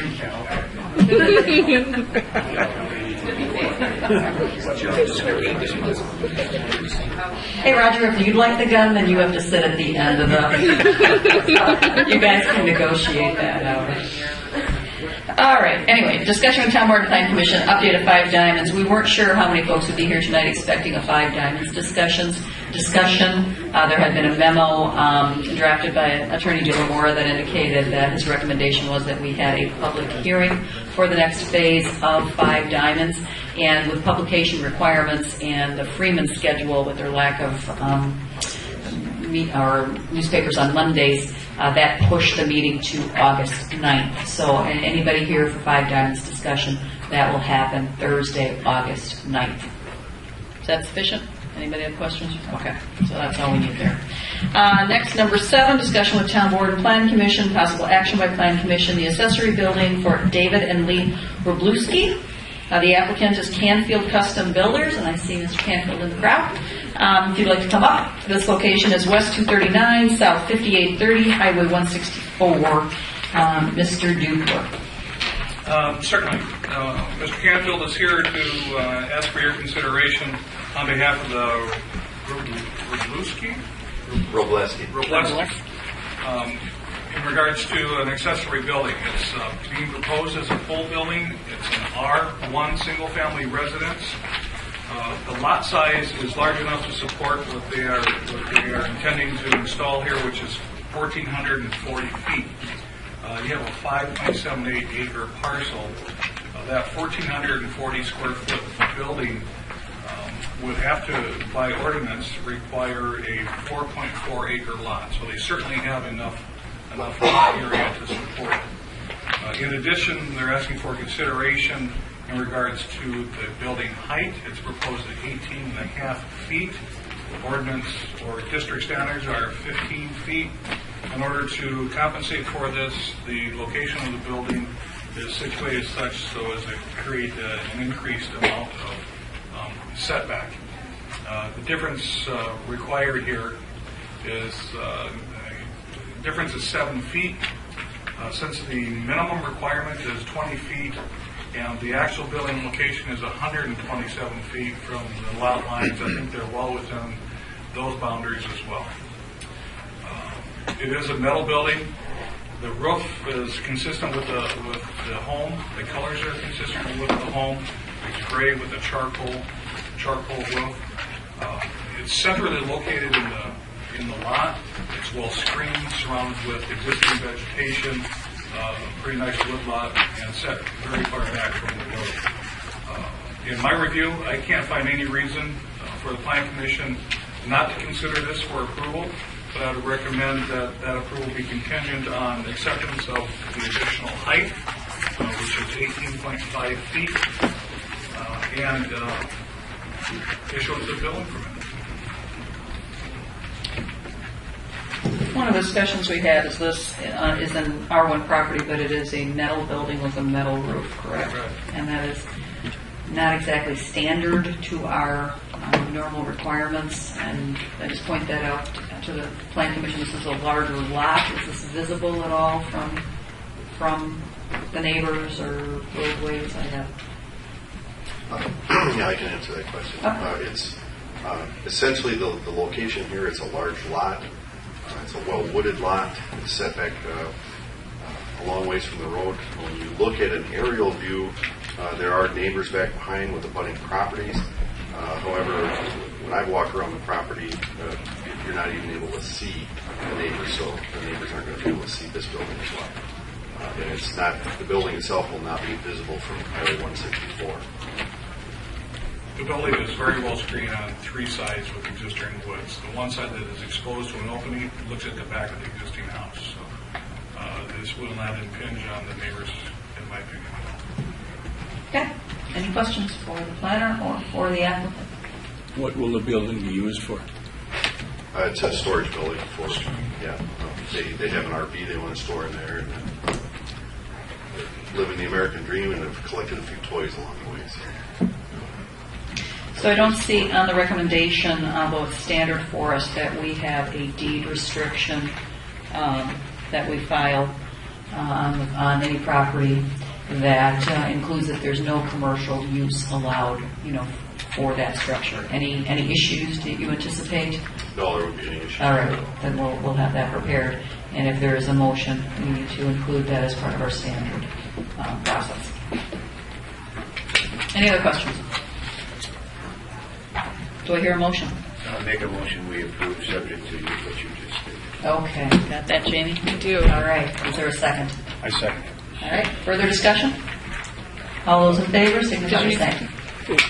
With the mention of the deed restriction. Yes, it was part of the, Okay. yeah, it was included. Thank So you. the deed restriction is basically simply saying it's a residential lot and it needs to stay a residential. It's the use of the accessory building will not be used for any commercial purposes. So no business, no commercial enterprise, no little job shop. It has to be used strictly for toys and the like. Excellent. That work? Okay. We have a motion and a second. Any discussion? All those in favor signify by saying aye. Aye. Opposed? All right, there you go. Thank you. You're welcome. No, I should say for the town board meeting. as Will the town board have specific questions for Mr. Canfield, or is he, I think you're free to go. All right. All right, thanks. All right, next on the agenda is discussion with Town Board and Plan Commission, possible action by the Plan Commission, the final plat submittal table from the July 12th meeting, the applicant owner Rolling Oaks, actually the applicant owner in this case Bellman, not Rolling Oaks. The applicant, I mean, that's a subdivision name, Rolling Oaks, so I'll have to work on that. Well, okay. Well, we know you're not yourself Rolling Oaks, Mr. Bellman. That's correct. Bellman Investments, Inc., or who is it actually? Correct. The owner is Bellman Investments, LLC. Inc., LLC. Bellman Investments, LLC. Let's get that. 'Cause it is different depending upon which subdivision you're doing, right? That's it's not correct, always yes. the same. Okay. Well, correct us. Keep an eye on that. Feel free to correct us if we No problem. don't catch that. All right. So, I'm sorry? Untable first. We need to untable? Thanks for that little notice. Who would like to untable this from the July 12th meeting? We need a motion. Mr. Flanagan, is there a second? Tina? All those in favor signify by saying aye. Aye. Okay. Thanks, Jamie, for keeping me on course. All right. So there's some changes and some movement here. Who wants to? Is that Mr. Janelli? Yeah, that's probably me. Okay. You've been busy, so fill us in. Everyone has that. Yeah. Yeah, and we might step into some land of confusion here, but hopefully we can avoid all that. What's happening is the county is doing their thing with this stormwater and erosion control review, and they're reviewing their plans for the subdivision. The plat review lingers as a result, and so the county will not entertain reviewing your plat until such time as the stormwater management and erosion control plans are all done and done. The theory, I guess, being that if something were to change as a result of their review of your stormwater and pond needs to be bigger, outlots need to be bigger, that would thereby change the plat. So their MO is to not review the plat until that's done. So at this point, we have reviewed the plat once, and we have provided our comments to your design engineer. The letters attached. I don't know if we necessarily need to go through that because it's kind of a moot point at this point. So in order to avoid the back and forth between us and your design engineer, it was decided to wait until the county is done with their issue on your final plat. That's fine. So the recommendation would be that perhaps we talk about tabling for this evening, the final plat. Just the plat, yeah. And my intent here this evening is, as we've kind of discussed in the email, is obviously we know we're still waiting on the county. However, the town has the ordinance under Section 12 of the town code that will allow a developer to proceed with site work provided we can approve a letter of credit, we can approve a developer's agreement, and we can have a pre-construction meeting. So all those pieces have been put into place this week, and I, obviously did that for your discussion as we get to those other items. So, that's kind of what we're seeking at this point, so we can kind of stay in our time frame. Because, as I mentioned at the last meeting, we have roughly, well, now we have a little more time with the extension of the development agreement. We have like 53 days of working together to get, kind of running the project. October 15th deadline, push that back. 53 days there, but so that's kind of what we're seeking. Like I said, we've had quite a few discussions over the letter of credit. That instrument is basically ready, pending your approval, and my bank is ready to move forward on that item. And developers agreement, I don't have any issues with it. I'm working with the town attorney on that. I don't think that'll be an issue. And we have the pre-construction meeting set up for August 1st, so those items will start in place.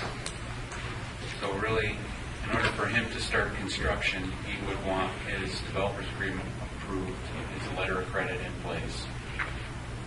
You folks to approve of plans that we've already recommended approval for a month or two ago, and the preliminary plat which you already have approved. Correct, yeah, and that was the other item, that the preliminary plat would have to be approved, which it obviously has been. So. And of course, getting through this evening and the administrative issues associated with approving the developer's agreement, the letter of credit, and so on, he understands that he can't start work until he actually gets those permits from the county, and that we have the pre-con meeting and so on and so forth. That's correct. Yeah.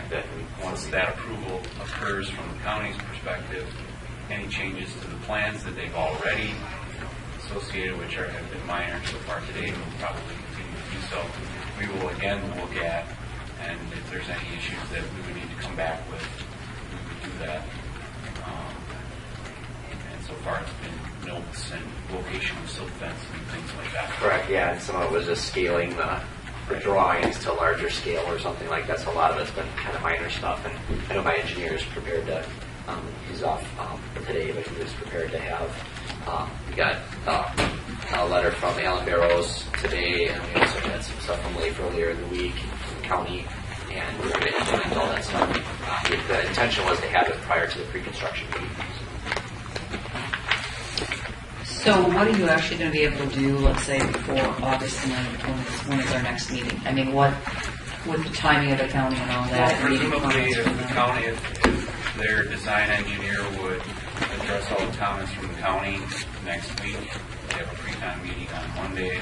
Technically, they could probably get started on Thursday if all those permits fell into place on those 3 or 4 days. Yeah, obviously, we won't do anything on the permits. So you save a week about, Yeah, around. it's a week, yeah. It's just any extra days are obviously appreciated. Okay, and I know that everybody has a packet.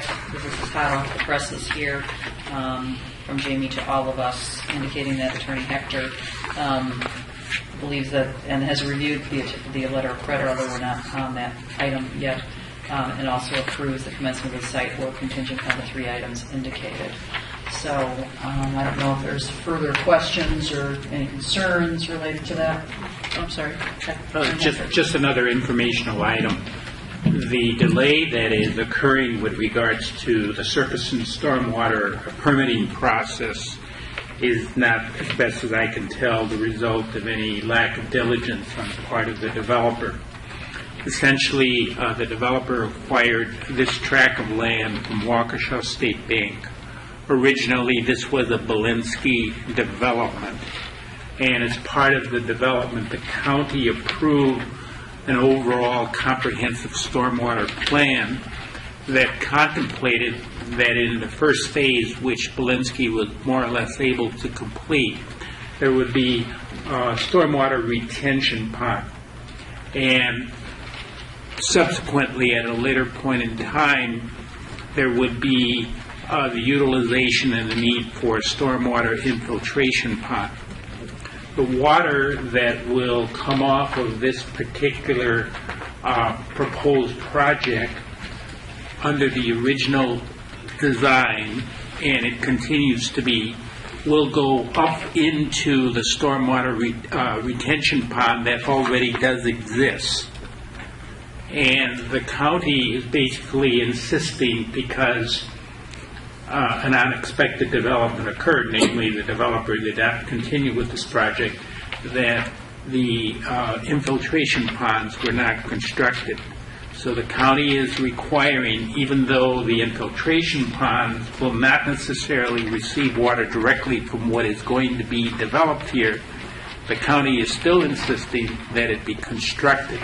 And in conjunction with that, my understanding is that Mr. Bellman has provided the county with the financial security necessary to assure the county that that would be completed.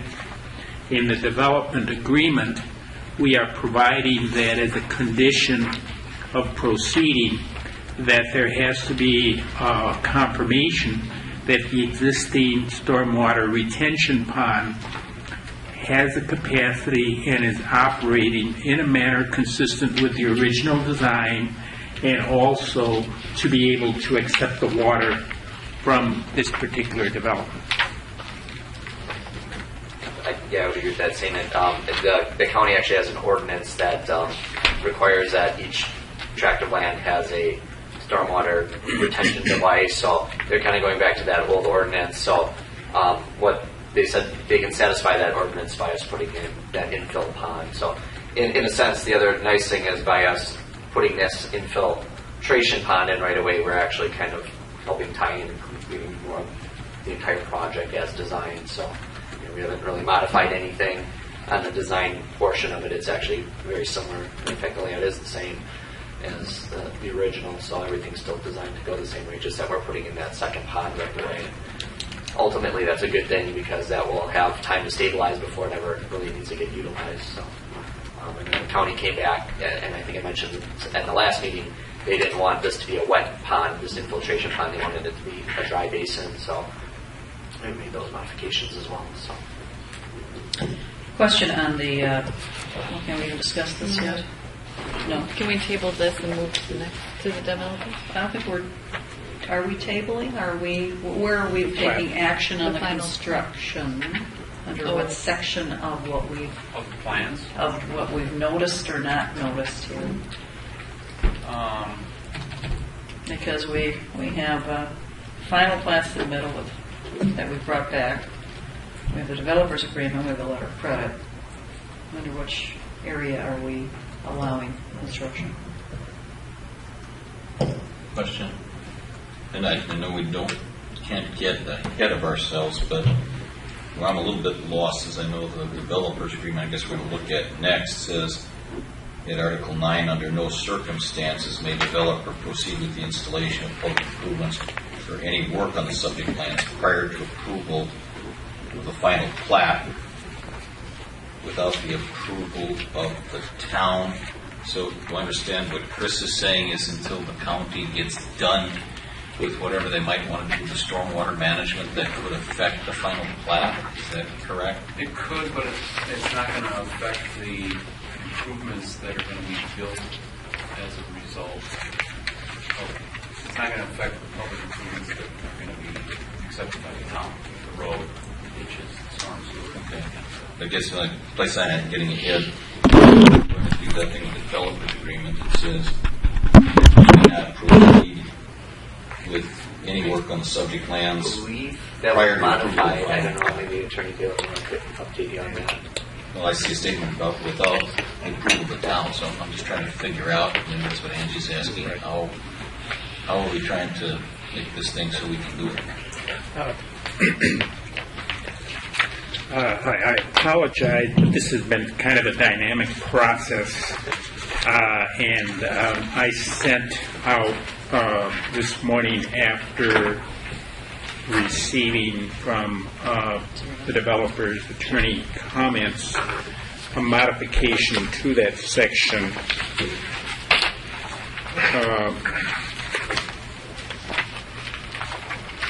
which has added to it. Could you remind me of, yes, on page 8. On page 8, it says they have added language. There is a version that was circulated that has in the upper right-hand corner, clean version. Let's just stop them. Receipt, I'm sorry. Let's just stop them. All right. The kind of dirty copy, the one that looks dark, that's the latest. Is that correct?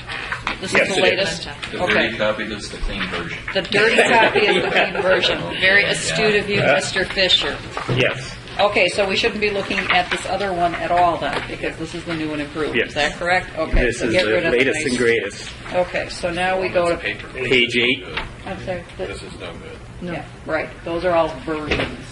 But you can see the goal was to give you the transmission of it, what was changed, because this track version gives you what was changed from what you got at the last meeting. Okay? So Jamie asked me how many copies and what, and I opted to give you the transmission of changes so that you could refer to what was the original and how it got to the final. So that you can set the others aside if you're not concerned, about how it got here, and just be working on the received D&D 727-12-1146. That is the one. All right. And if you would look on page 8, very bottom section, there's been a modification of the section that Supervisor Fisher referred to, and we agreed that we would add language without the approval of the town. That, in other words, the restriction would apply if there is no approval, and I contemplate that once we get through the other agenda items, that Mr. Bellman identify the scope of the early start efforts that he wants to undertake, so that the town has some control over what is going to be taking place there. Oftentimes, developers just want to initiate grading. I'll defer to him at such time as we get to that point in the agenda. So whose idea was it to add that language at 11:46 a.m. today? Is that his attorney? Yes. Okay, thank you. Because previously, the model ordinance, his attorney presented a model draft, developer's agreement. I went through it, and then I went through our ordinance, and our ordinance says that there can't be any early start, if you will, but the language does afford the board the opportunity to grant an early start under certain restrictions, as I read it. Okay, and I guess my question would be, leaving it outside of the context of Mr. Bellman, are there any scenarios in which the town could be put at any risk or peril if we allow installation of public improvements or work on subject lands without approval of the final plat? I contemplate having Mr. Bellman, on behalf of the developer, execute a release of the town with the understanding that he is proceeding at his own peril, and that the town reserves the right to impose any modification as they may be necessary. And additionally, in the agreement itself, we have language that basically reserves that right to the town. If I can put my finger on it right away. Do you have a copy of such a release tonight? No, I do not, because I wasn't going to presume that the board would decide one way or the other. But we can prepare that. And you're willing to sign such a release, Mr. Bellman? Yes, I'm aware that there might be some issues, that there was a change, and that it would be our responsibility if the county came back with something that we had to modify. And we'd also have the letter of credit in place for restoration and the developer's agreement, right? The risk to the town, I think, is pretty minimal, if not zero. And while Attorney Hector's looking for that, So just to clarify, you're going to work at risk, basically, and if we want you to do something else, we will do that. That's correct. I mean, we've had ongoing conversations with the county. I mean, obviously, I've been receiving correspondence from them even today on items. And, as we've mentioned, everything so far is basically the things that we've already been talked about or minor notes. So, and even from the previous meeting when we've talked to, they've basically said we've already reviewed this full plat as part of the other development. And, really don't have any comments. They're just kind of cleaning up anything a little on the submittal, so I feel very confident that I'm not going to see much of anything other than some minor little notes. You've basically been through 2 or 3 stormwater reviews of the county. Yes. And at least 1, if not 2, erosion control reviews with the county. Correct. The plat was done previously. Yes, the 2 plat reviews. And kind of like we're nearing the end. We haven't dotted I's and crossed T's. There's some notes that are being added to plan sheets and things of that nature. The road's not going to change alignment. The stormwater facilities are going to be where they are. Correct. Yeah. Yeah. Everything pretty much from my contractor's perspective is basically set. It's just a matter of just that they need a little more time to clean up some notes or something. Other than that, well, the risk is really the developers, from what I can see here. Mr. Gilmore? If I could direct everyone to page 6, Roman numeral 6, approval by town not to be deemed a waiver, the ultimate responsibility for the proper design and installation of streets, water facilities, drainage facilities, ditches, landscaping, and all other improvements is solely that of the developer. The developer agrees that despite the granting of any type of approval or consent by the town or its engineer or its attorney or its staff of any aspect of the project which is the subject of this agreement, such approval or consent shall not constitute a waiver or relieve the developer from the ultimate and sole responsibility for the design, performance, and function of the development and related infrastructure. So in addition to that, you're proposing doing a waiver? Yes, to belt and suspenders approach. Is it your recommendation that not just for this circumstance, but that for other development agreements looking into the future, we'd add that language without the approval of the town to paragraph 9? I would rather, since this is our prototype effort, I would rather not commit. I think it's something that the town should, with a certain comfort level, on a project-by-project basis, consider. Philosophically and traditionally, I have recommended against an early start, if you will, but I have at the same time, given circumstances, recommended the granting of a limited approval for limited work to be done to take advantage of weather circumstances, financial commitments, and so forth, so long as the developer is aware. I understand and appreciate. My only concern is that we're not setting a precedent or that type of thing. I mean, that concerns me. I think our ordinance allows it, and that's what you referenced. We have the ability under our ordinance, goes back to 1210-1, there's Thank an you. email with James Allen Town Board on the top. If you go to page 3 of that particular document, at the bottom of page 3, title 1210-1 commencement talks about the ability to construct or install improvements. Construction or installation of improvements shall commence in the whole subdivision until the preliminary plat or certified survey map is done. Approving authorities having jurisdiction over given written authorization. No construction shall commence without the construction plans, subdivider's agreement, and financial guarantees being approved and in place as required by this, that, and the other. No pre-construction meeting shall be scheduled and or held until all permits required by the DNR, City of Waukesha, and all these other entities have been received by the town of Waukesha and the town. So, in essence, what this allows for is the town can allow the construction to start given that these items are taken care of. The subdivider's agreement and the financial guarantee basically would hold the developer fully responsible for everything and anything that would result.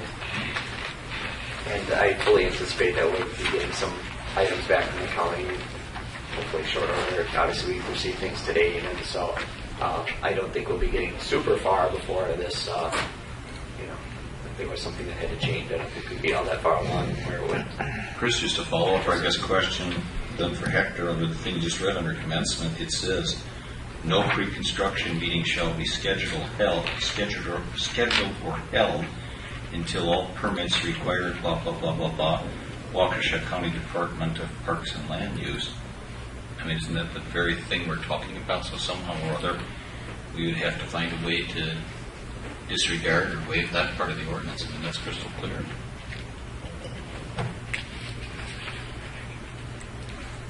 Well, again, under the peculiar circumstances here, where the town wants the completion of the installation of the roadway, at least the base course, within this season, and with everything else in place, given the recommendation of the town engineer, I believe that it would be a reasonable approach for the town to grant this at this time. However, the default position is to stop the music until everything is in place, and that certainly is something that a good many communities do. You know, I understand. I'm not trying to get you ready to happen. All I'm saying is that directly conflicts with Section 12-10-1 commencement of our ordinance as I read it that Jamie gave us. Are you talking about strictly the fact that they've scheduled the meeting?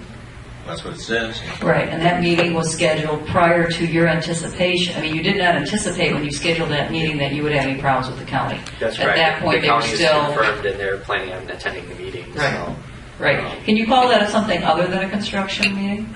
I'll call it whatever you want. Why don't you call it copy clutch, and we'll have the meeting later. I mean, you know, I think the spirit of it, though, although I definitely understand Mr. Fisher's position on this, I mean, I think there'd be a lot of communities that would be thrilled to have this development. This is a known builder, a known developer to us. We have no questions on performance. I think that's important. When I talked to the banker, I mean, they were not struggling, but had to refresh themselves as to how everything needs to be done because it's been so long through the program because they had no, developments for a while. So, I was really glad that we heard that story and they were gearing themselves up because of a development here in the town of Waukesha. So perhaps that meeting could be named something else and have a true construction meeting then after you get your permits to refresh and confirm the things that you perhaps discussed at a get-together meeting. Would that satisfy the spirit of it, Mr. I Fisher? guess my only comment would be, I'm not trying to give you a rough time, and I'm going to be Bill Clinton here. I feel your pain with trying to deal with Waukesha County. My only concern is we are forced here many times. We take a position to hold people's feet to the fire, and it makes it difficult to simply kind of look the other way for me on a lot of things. It's the issue of consistency. Sure, I understand that. But not questioning for a minute you were intent or think we're at great risk or whatnot, but the town is at, I think, some risk and peril where we kind of selectively decide which parts of which rules we want to apply and when we want to do it. That's the hurdle I've got to get over. Right, yeah, well, that, I guess maybe a little inconsistency there, because there's obviously provided in the town code that we can ask for this at least. So that's, I think this is another example of our ordinances being poorly written. I mean, why in the world couldn't they have a pre-construction meeting? What would be the theory of that? I guess it's feasible, too, that the permits will actually show up at the meeting. correct, they may bring them there. I mean, if things work like we would hope, but we had hoped, but correct. And I mean, that's also possible. Correct. It's also the county permit to construct. Sure. And you're not going to start construction.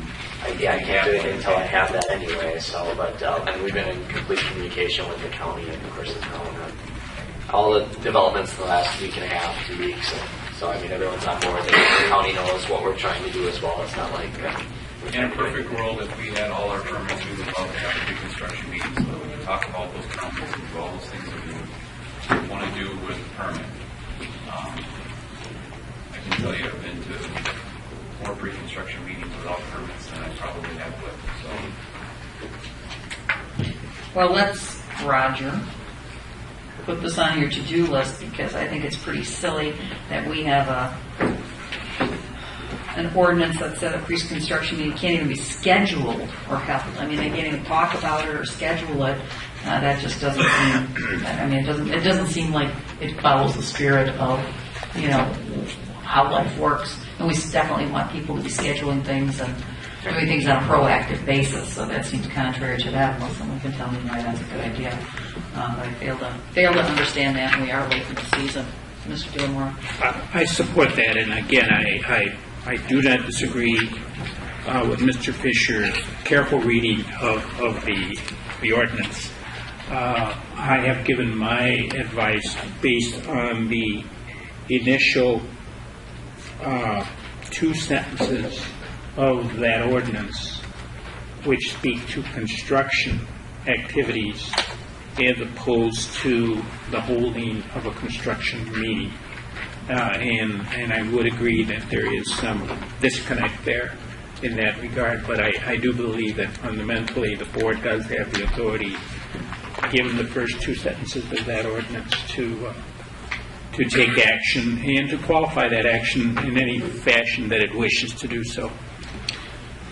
Are we able to discuss the developers agreement where we are? I mean, we are taking this kind of all at one time, and then we'll do any motions separately, is that correct?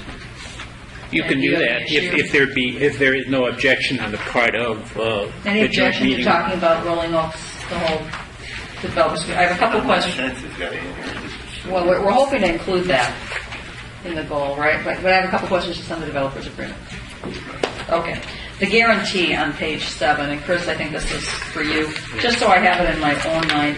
We have a financial guarantee, which is on page 9, but it doesn't talk about the amount at that point, because you really determine the amount and provide that to us.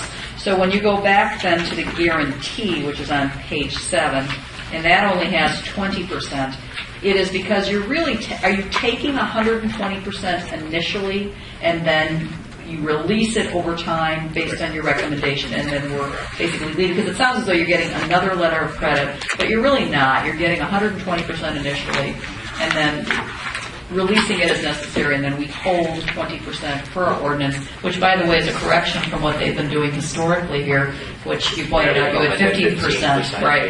And our ordinance actually is 20%, and Mr. Bellman did not argue the fact, even though he had prior precedent of having only 15% requirement in the past, so I thank you for that. Okay, so I understand that. Can I just speak to, go ahead.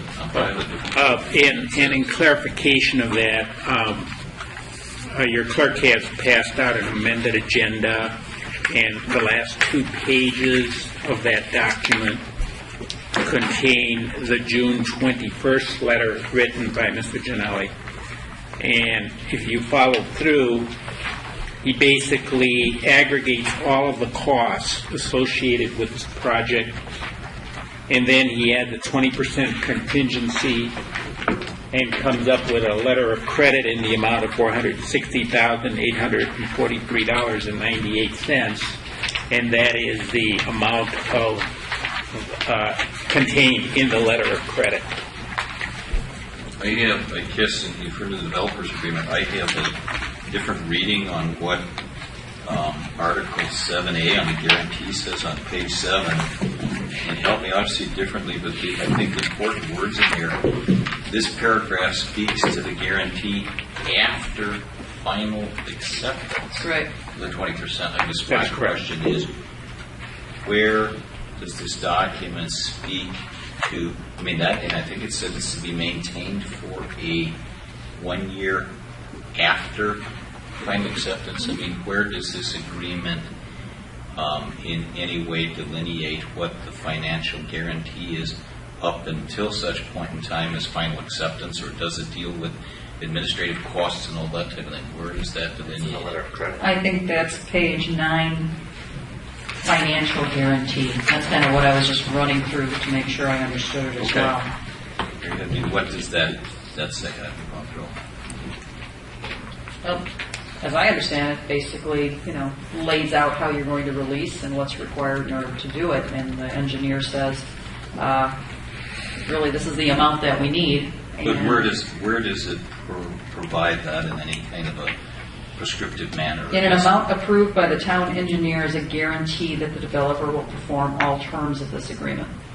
Yes. It is a blanket, as I read it, for the town engineer to determine. Yeah. Is that correct, Attorney Yes. Gilmore? In my experience, the bulk of the communities that I've been involved with typically want that financial guarantee put down on day one, because along the process there may be some financial setbacks for the developer, and the community wants to have as much within its reach as possible. And for that reason, I pointed out the calculations as indicated by Mr. Gianelli in the June 21st letter. I believe that this clearly allows us to request 120%. And not speaking for Mr. Bellman's attorney, but given that we have been presented with a letter, it reflects their concurrence that is what is intended here, and it's consistent with general practices. Is that your understanding, Mr. Gianelli? Yeah, this is very consistent with other developments in other communities and then directly in the letter of credit, it's automatically renewable on the 12-month anniversary, and then unless 90 days prior, we give notice to the town, or the lender if there's prior notice to the town. So we have that in there.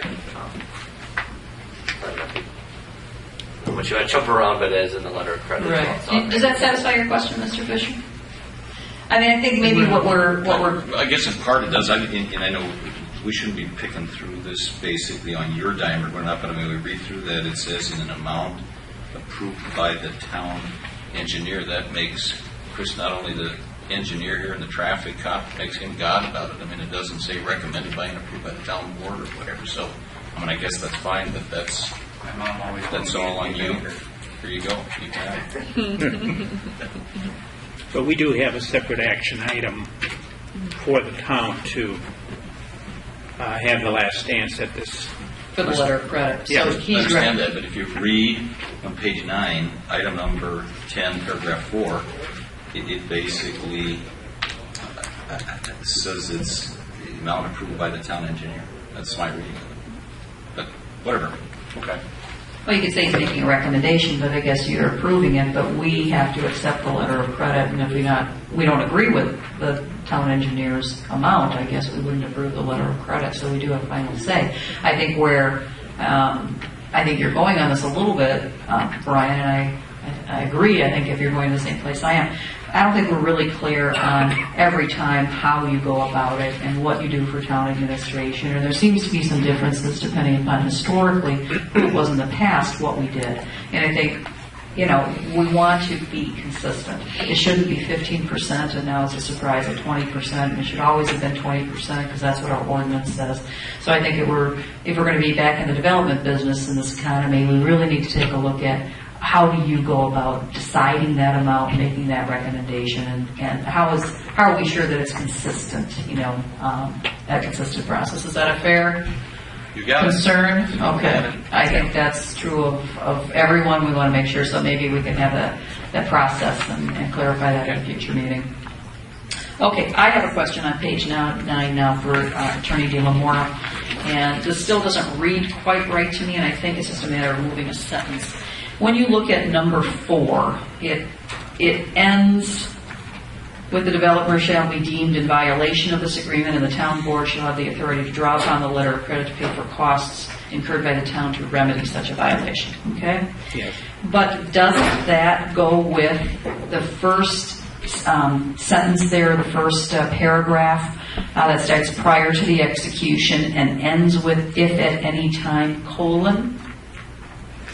I mean, where is the end of that? So if at any time, colon, the developer is in default, the developer does not timely complete, the letter of credit is not renewed, the developer fails to maintain, then the developer shall be deemed in violation, correct? And shouldn't that be below number 4 rather than as part of number 4? Is everybody following me? Yep.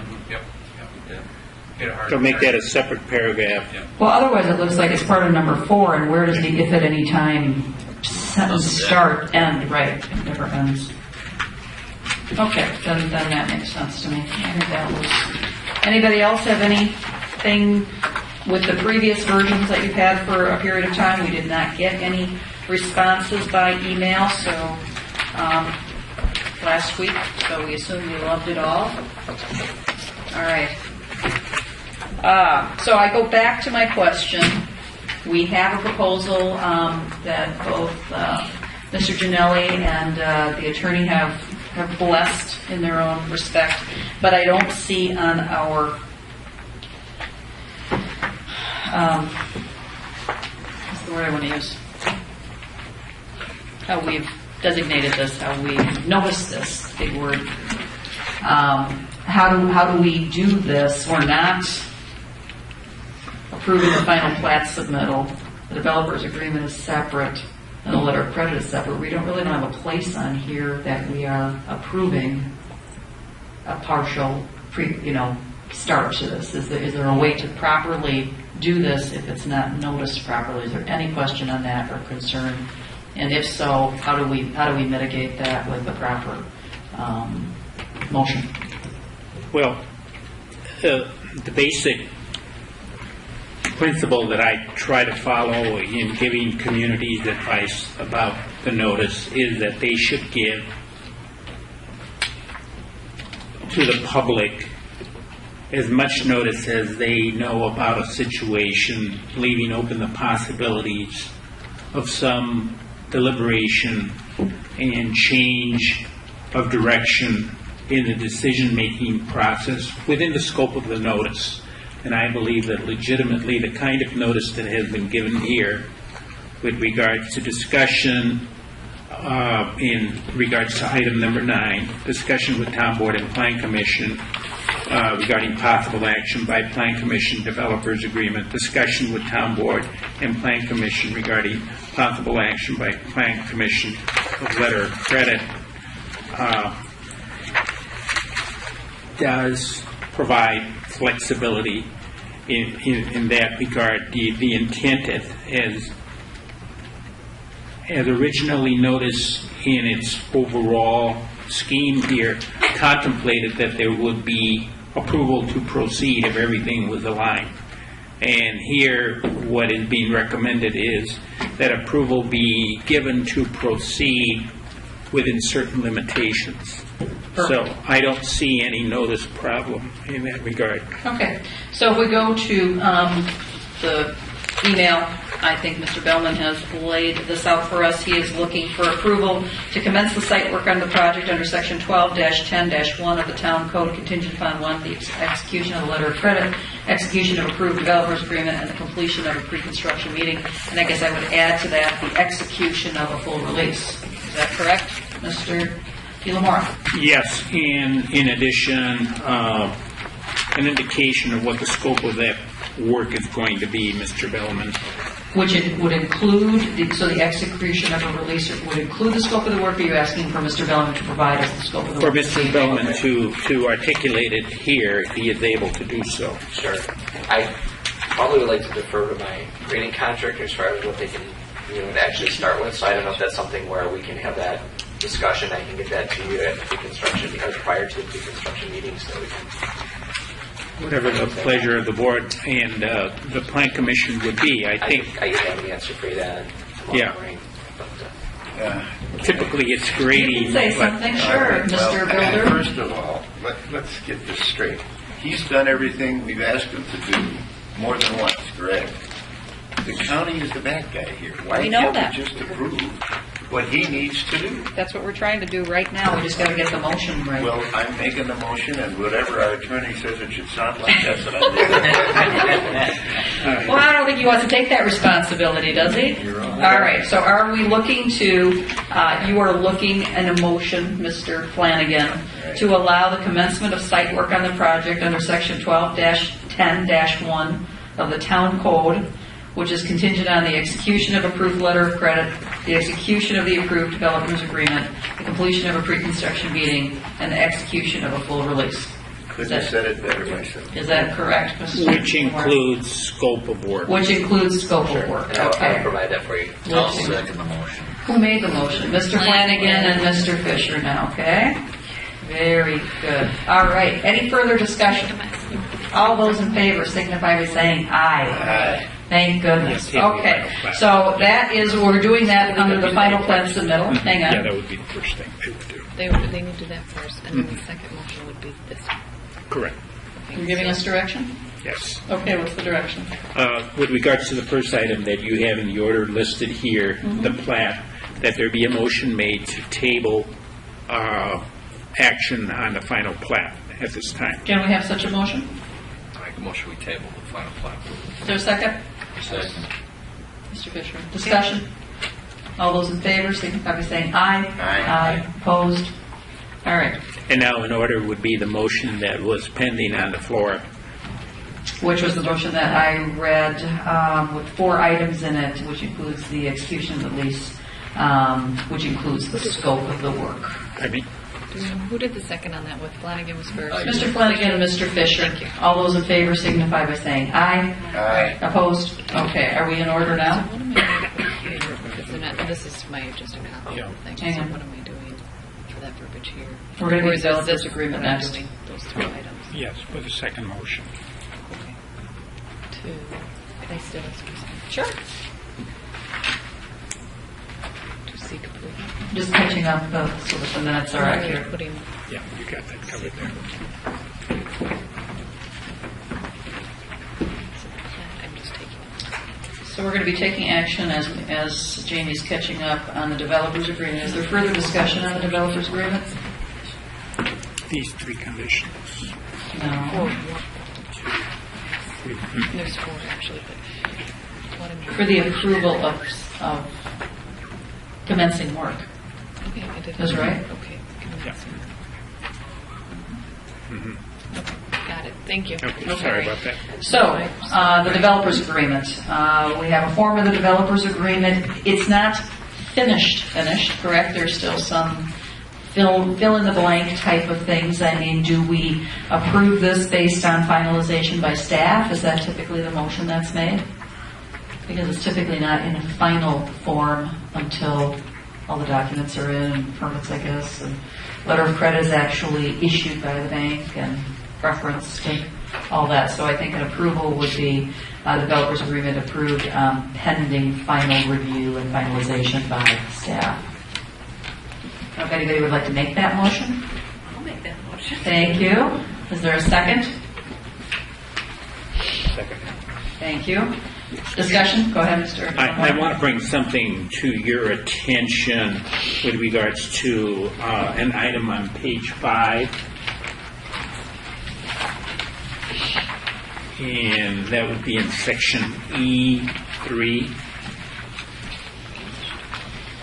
The language reads, developers shall implement a means to preclude any vehicular access to from Guthrie Road, County Trunk Highway U, and then the language that follows was suggested by the developer's attorney, and I, not having specific knowledge of the logistics here, deferred consideration of that until early this evening when I conferred with Mr. Janelli,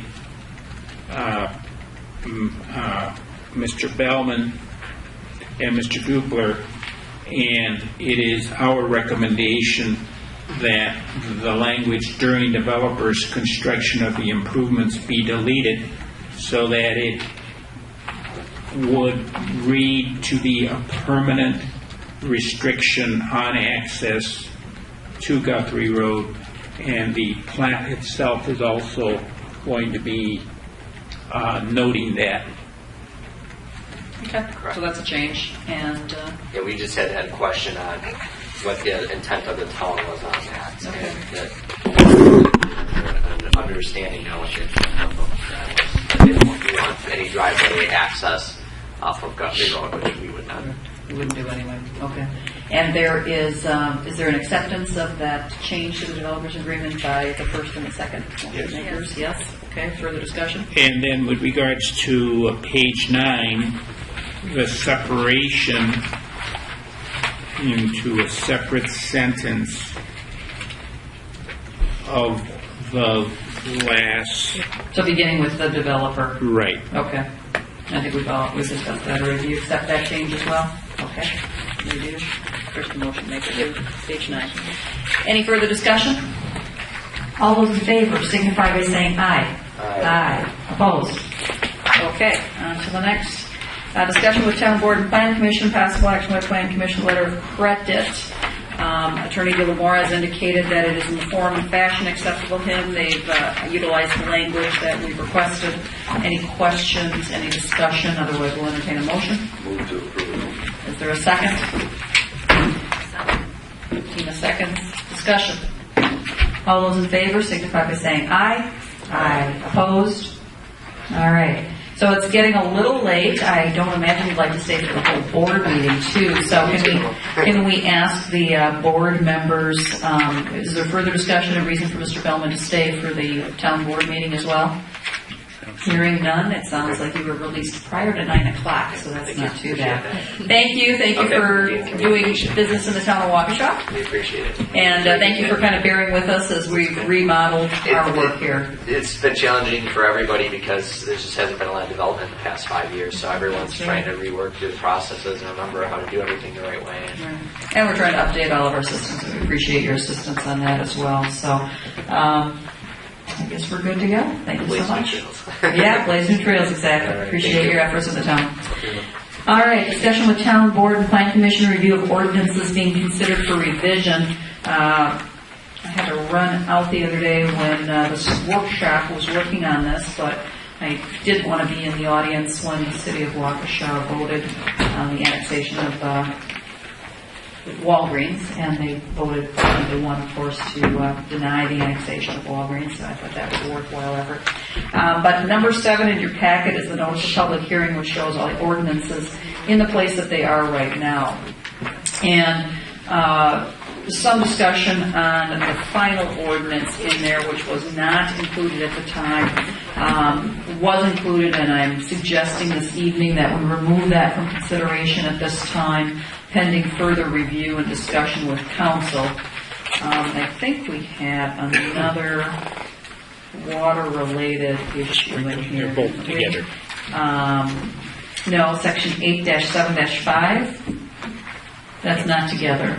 Oh, I'm sorry. Well, it's in that front portion of the document, towards the end, yes. So starting with 875 and 876, you're saying? Yes. So that entire section then would be removed. As a recommendation based on just further discussion and some additional clarifications that we'd like to take. And there'll be ordinances later that are going. In the first section, anyone have any changes? Anyone have any, does it represent what you discussed in the workshop? And since I wasn't there, I really can't add much to that review, so I encourage you to. We will have a public hearing. That public hearing will be on the 9th. This is just what we're presenting. It's in the notices. It's our best bet as to what we think this is going to look like. It's for public review. Then we're able to take public comment, and then we can make changes to the ordinance after the public hearing. Is that correct? I understand that correctly? So I would suggest, and I would appreciate a motion that would move this forward for the public hearing on the 9th and removes beginning with page 6 from consideration at this time. No motion? Can I just make a suggestion? How do we, because there's no reason to publish this and spend the cost of that It's already been time and money published. once, but we have another one coming up that we can reduce, and I'd rather not have it as part of the public hearing if we don't need to. Oh. And that's why it's on the agenda tonight as well. Okay.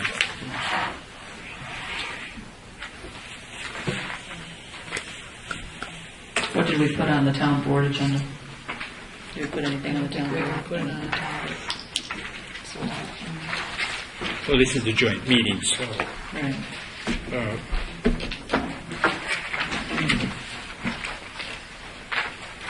I think the scope of this is such that if there is no objection, that a motion can be made to eliminate from the second publication of the notice references to the water-related ordinance, which is in the original notice. Would someone consider making that recommendation in that motion? I'll consider it. Okay. Thank you, Mr. Flanagan. Is there a second? Second. Thank you, Mr. Fisher. Further discussion? All those in favor signify by saying aye. Aye. Opposed. Any other changes to the remaining ordinances or any corrections or clarifications? We're putting it back in the paper tomorrow, or it needs to be in the paper. Is there a question down there with Mr. Dupler and Ms. Tina? We were kibitzing and may have missed your intent on page 6. Was there something that was eliminated from or action taken to remove part of this? We had included that in your, I don't think you considered some of that at your workshop. I think you just kind of passed it by. We put it in as a publication because it was important at that point that we at least got it in for discussion. And we were hoping to carry it forward. Since then, we've determined that we're not ready to take it forward. So I wanted to acknowledge that it was in there, that we published for it, but we'd like to remove it at this time. Everything starting with page 6. So 8-7-5 is removed? Yes. Okay. And 8-7-6. Everything related to water. That's what we. Everything related to water. Okay. All right. Hearing no other discussion, I think we can move on from there. We're looking for an adjournment of the joint meeting. So moved. Is there a second? All those in favor signify by saying aye. Aye. Aye. All right, a little longer tonight, but we got a lot done. Blame the bypass people. All right, let's go. Does anybody want to take a break for a moment? Restroom break? No? Move forward. All right.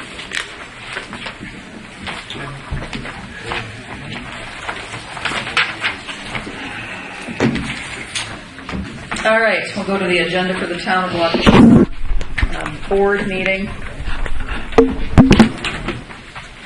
Call to order. Are there any citizen comments from Mary Grace? No, not a one, huh?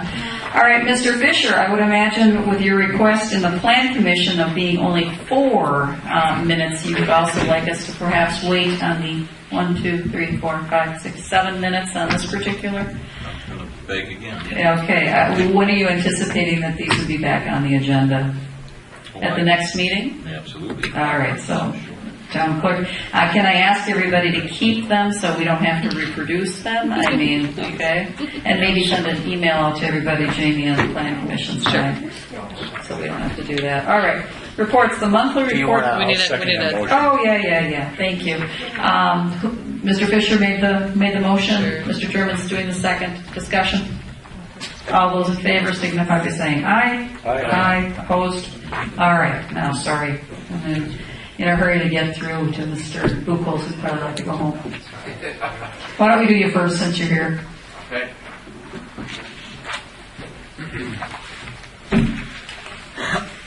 I forget this is June. Can I stop you for a second? Sure. Do we need our professionals here any longer? Is anybody going to have a question of our professionals as we go through? They did a great job. They can go home. There you go. So, unless you want to stay and hang out with us. Don't want me. Paid by the hour. Thank you, gentlemen. Thank you. All right, go ahead. I always forget this is the June report, since it's only so late in June. The run summary for June is 30 ambulance requests, 3 motor vehicle accidents, and 8 fire responses. Mutual aid was received 5 times, and we gave mutual aid twice. 2 people left the department in June. One of us is going to be coming back in July. 4 people started new on the department in June. Our roster's at 43. 1 person's on leave of absence, 1 person is still on injury leave, and 1 secretary treasurer. Fire inspections have been completed for the first 6-month period 2012. The summer report will be provided here in the next few weeks. We'll have that finished up. The Fire Commission completed their interview process on Tuesday for the full-time position. This morning they approved the job offer to one of the candidates. I'm not going to reveal the name yet, as we haven't made contact with that person. I'd like to talk to that person first before we see his name in a newspaper or something, someone published somewhere. It's just a professional courtesy. But that should happen tomorrow, hopefully.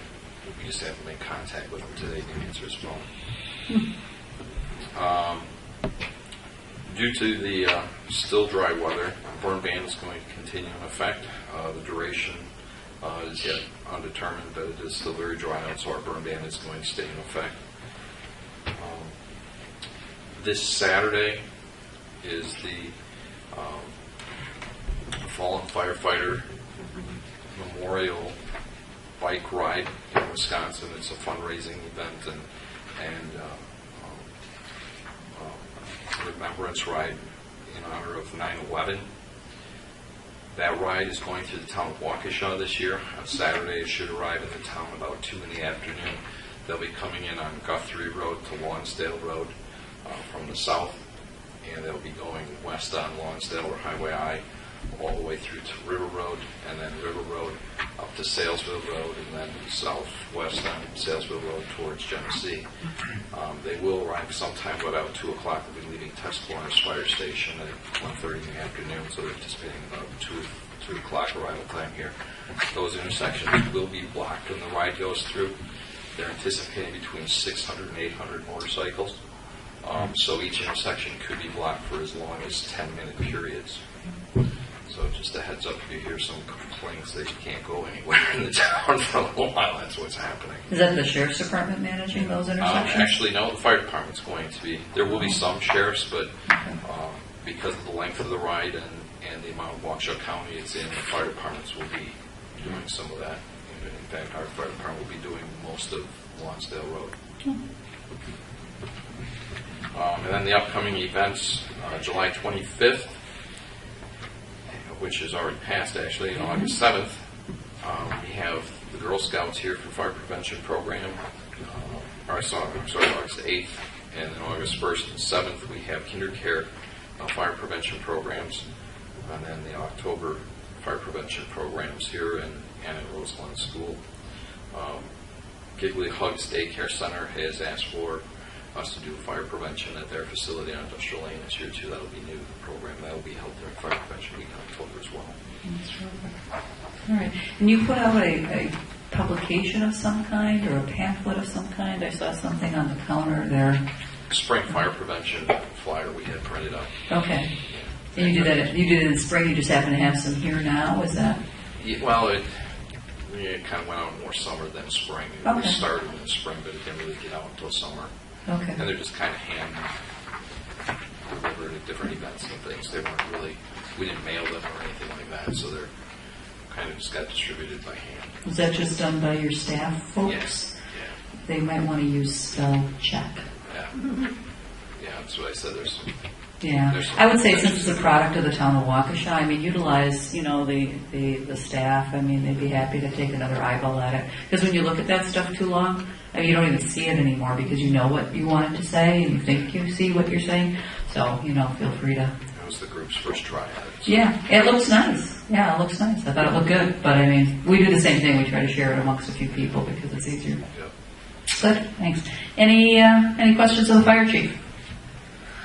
Oh, man. All right, Fire Chief. Thank you. Okay. Sheriff's Department. Does anybody have any questions on the report from the Sheriff's Department? Otherwise, we'll move on to the Plan Commission items. All right. Plan Commission items, discussion, possible action on the accessory building for David and Leanne. Is there a motion by the Plan Commission? Excuse me, by the board? Recommendation was to approve. I accept that. Is there a second? Second. Discussion? All those in favor signify by saying aye. Aye. Do we need to untable this again? All right, so I need a motion to untable Rolling Oaks final plat submittal. I'll make that motion. Is there a second? Second. All those in favor signify by saying aye. Aye. All right, so we can have a motion now regarding the 4 items that were approved by in the motion to commence work. With the first Table. Table again. Table though. Oh, we have to table again. I got the first part right. That was pretty good. Okay, let's table this again. Could I have a motion to table this again? I will make the motion to table the final plat submittal. Thank you. Is there a second? I'll second. Discussion? All those in favor signify by saying aye. Aye. I wrote second instead of German. Oh. It's me. Okay, you got it. All right, so we approve that. Now can we go to the motion? Yes. Okay, so we need action on the recommendation by the Plan Commission to start construction on this, and there are 4 provisions or requirements of that motion. Recommendation of the Plan Commission. Could we have those 4 items read? Commence site work on the project under section 12-10-1 of the town code contingent upon 1, execution of an approved letter of credit, 2, execution of approved developers agreement, 3, completion of pre-construction meeting, and 4, execution of release, which includes the scope of the work. I'll make a motion to accept. Is there a second? Second. Discussion. I thought they called it something other than the pre-construction meeting. Coffee clutch. Yeah, I thought it was clutch called the meeting. coffee Yeah, clutch. but I think we left it that way. I'm sorry, what happened? The release. I had the release in there. You have that? Yeah, Okay. I said, execution of full release, which includes scope of work. Thank you. I didn't Pre-construction. hear everything. It's a The pre. pre. Okay, we'll put the pre. Are you with us, Janie? Yes, I am. My computer's doing some funky things. Okay. We have a first and a second, do we not? Or do we need a second? Second. We need a second. Was who? Mr. Vansky? Oh, Mr. Laska. Thanks. Okay. Discussion? All those in favor signify by saying aye. Aye. Aye, opposed? All right, we'll go to the developers agreement. All right, and there was a approval or recommendation to approve the developers agreement with the 2 changes noted. Any discussion, or is there a motion to accept that recommendation? Make a motion to accept that. Is there a second? Second. Is there discussion? All those in favor signify by saying aye. Aye. Opposed? And the last is the approval of the letter of credit for Rolling Oaks. It was a recommendation, initially a recommendation by Mr. Janelli, and then a recommendation by the Planning Commission. I'll accept that recommendation. Is there a second? Second. No, man, now it's a tie for sure. We go to Bansky. Leska's had a couple, so we'll kind of even out the Gentlemen's agreement. Discussion? All those in favor signify by saying aye. Aye. Opposed? All right, good. New business is discussion and possible action on the following: cigarette and tobacco license of Merrill Hills Country Club. So is there paperwork for that? I didn't see anything. Yes. All right, we probably set it aside. Any questions on the cigarette and tobacco license of Merrill Hills Country Club? If not, I'd like to hear a motion. Motion to accept. Is there a second? Second. Discussion? All those in favor signify by saying aye. Aye. Opposed? All right, and the last of this section is the road bid proposals. We have in front of you the road paving invitation to bid, as well as the bid specifications. It contains crack fill, asphaltic paving, crack fill and asphaltic paving as a single contract, and asphaltic seal coating with black boiler slag. We've not made any changes to the form of the documents as they were used last year. This is your opportunity to make changes if you so desire. And Jamie has indicated dates, earliest dates based on publication times that are highlighted for you in yellow. Okay, there was on the last page where we have concrete repair 2012.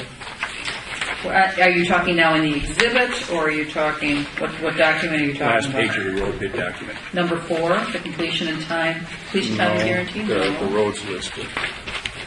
That's the road. 2012 paving, road names. Okay, you're talking about the Excel spreadsheet? Oh, Yeah. sorry. Okay, for this? All right, what is your question? Concrete repair. We have Sunset Drive, railroad tracks, Center Road. We should put Sunset Drive between railroad tracks, Center Road as marked out. Concrete repair between what? Center Railroad, Road? between railroad tracks and Center Road Okay, as marked. The way it sounds, we're going to be doing the whole road otherwise. okay. Everybody accept that change? What color did you use? Where's it marked? Pagan pink. No, where did you? It's marked on. I have marked certain areas. Okay. Like paint marks? Yes. So you've done that too? Oh, you've marked it on the road, literally. Yes. Oh, So, okay. what color did you use? Pagan pink. What is the length do you anticipate of that road, of that section that you've marked with concrete? That would have to be up to the Contractors have to see how far he has to go in those sections. What would you anticipate? I mean, is it 50 feet, 10 feet? I mean, Probably two sections, 30 by 40 and another 20 by 20. 30 by 40 and 20 by 20, just so we have an idea of what we're scoping out. So let's just put, we anticipate sections approximately 30 by 40 and 20 by 20. On the Sunset? On the concrete repair for 2012, correct? 20 by 20? Right. Now, we have feet, we don't really have any paving lengths of roadways, so we'll have to, at some point, get some details on that, because that's how our pricing goes, right, is by the length of the road. I have marked the roads for paving out also. But I mean, they will give us prices. They'll wheel them off, right? So they wheel them off, and then when they bid, do they say then we receive something that says Tonnage. but not length of roadway? No, come back as tonnage. They'll transfer the length and the tonnage if they know they gotta put down 3 inches of, from this X, it's gonna take Y tonnage. Right. But they could give us that information. I mean, it'd be nice to know, what the length that they're doing, because it's hard for us in the office when we're reconciling when those bills come in, if we don't have kind of the calculations. Sure, to I do can it. even wheel it off if you, Okay. if you would like. I think that would be helpful to having us, because when the billing comes in, it becomes a problem. All right, does the attorney have any weighing in on this, or are we good to go? You probably didn't spend a lot of time on it, right? It's pretty perfunctory. I assume that this was your standard bid that had been prepared Well, we originally by actually the have engineering. standard this year. Well, I don't know, we did it last year. I think we did a pretty thorough job on it, didn't we? I believe so. I remember doing some work on this. I don't know, does anybody have any questions, I have Mr. a Fisher? question, yeah, with a couple of them have a reference to the prevailing wage rate determinations. Have we applied, or we do apply for that included with it? No. That's our obligation to do that. We have to do that. That's under, We don't have to do it? Jamie says no? For the prevailing wages, isn't that up to the company? no, it's a population and then, No, it's the. what's the job cost? Cost of the project, that's our obligation to do that and include those with the specifications. You can go online and do it, Can you help guide us? somebody through that Because tomorrow. I asked that last year, and it was, Who did you ask it of? we were, Payne and Dolan called and asked about it. Mm-hmm. And I'm trying to think of, it wasn't then. Why don't we do I'll this? get you the information, Mara. It's fairly easy. You can do it online and you can get it almost immediately, but that has to be included with it. Prevailing wage for all trades, not where should be, right. So, okay, so it's already in our document. You'll confirm with, yes? Just as a precaution, Sure. Other communities do this. This is up to you. Once you have everything ready, I would recommend you run it past the town engineer. Okay. Anybody have a concern about that? Okay, so can you that- include, we'll include that in our motion then. Would someone like to make a motion?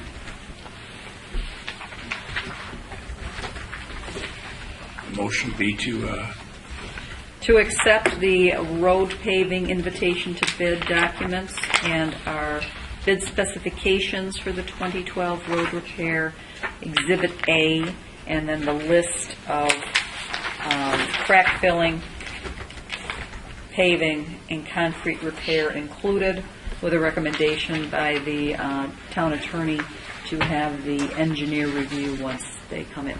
okay, with the changes. With, yeah. Okay. That would be the motion. Okay, is there a second? That would be the second. Okay, is there discussion? All those in favor signify by saying aye. Aye. Aye, opposed? All right, we're down to the brass tacks. Accounts payable, authorized payment of bills, and then there's a manual check. Do we have the detail of the manual check here somewhere too? Oh, no, I showed them. They signed off on it. Who signed off on it? Everybody. Is everybody aware of a manual check done for St. Vincent de Paul this year to get them taken care of? Okay, good. Correct. So perhaps we could take these together. What was the amount of the manual check? $20,649. Even? Even. All right. So we're looking for a motion to authorize the payment of the bills in the amount of $60,198.60 and the manual check to Waukesha County to benefit St. Vincent de Paul in working out their release of real estate taxes for $20,649. Do I hear a motion to that effect? I'll make a motion to approve. Is there a second? Second. Thank goodness for you, Mike. Everybody else is resting here. All those, any discussion? All those in favor signify by saying aye. Aye. Opposed? All right, we need a motion to adjourn. I'll make that motion. Is there a second? All right, is there any discussion? All those in favor signify by saying aye. Aye. Opposed? Thank you, gentlemen and young lady. All right. And young lady.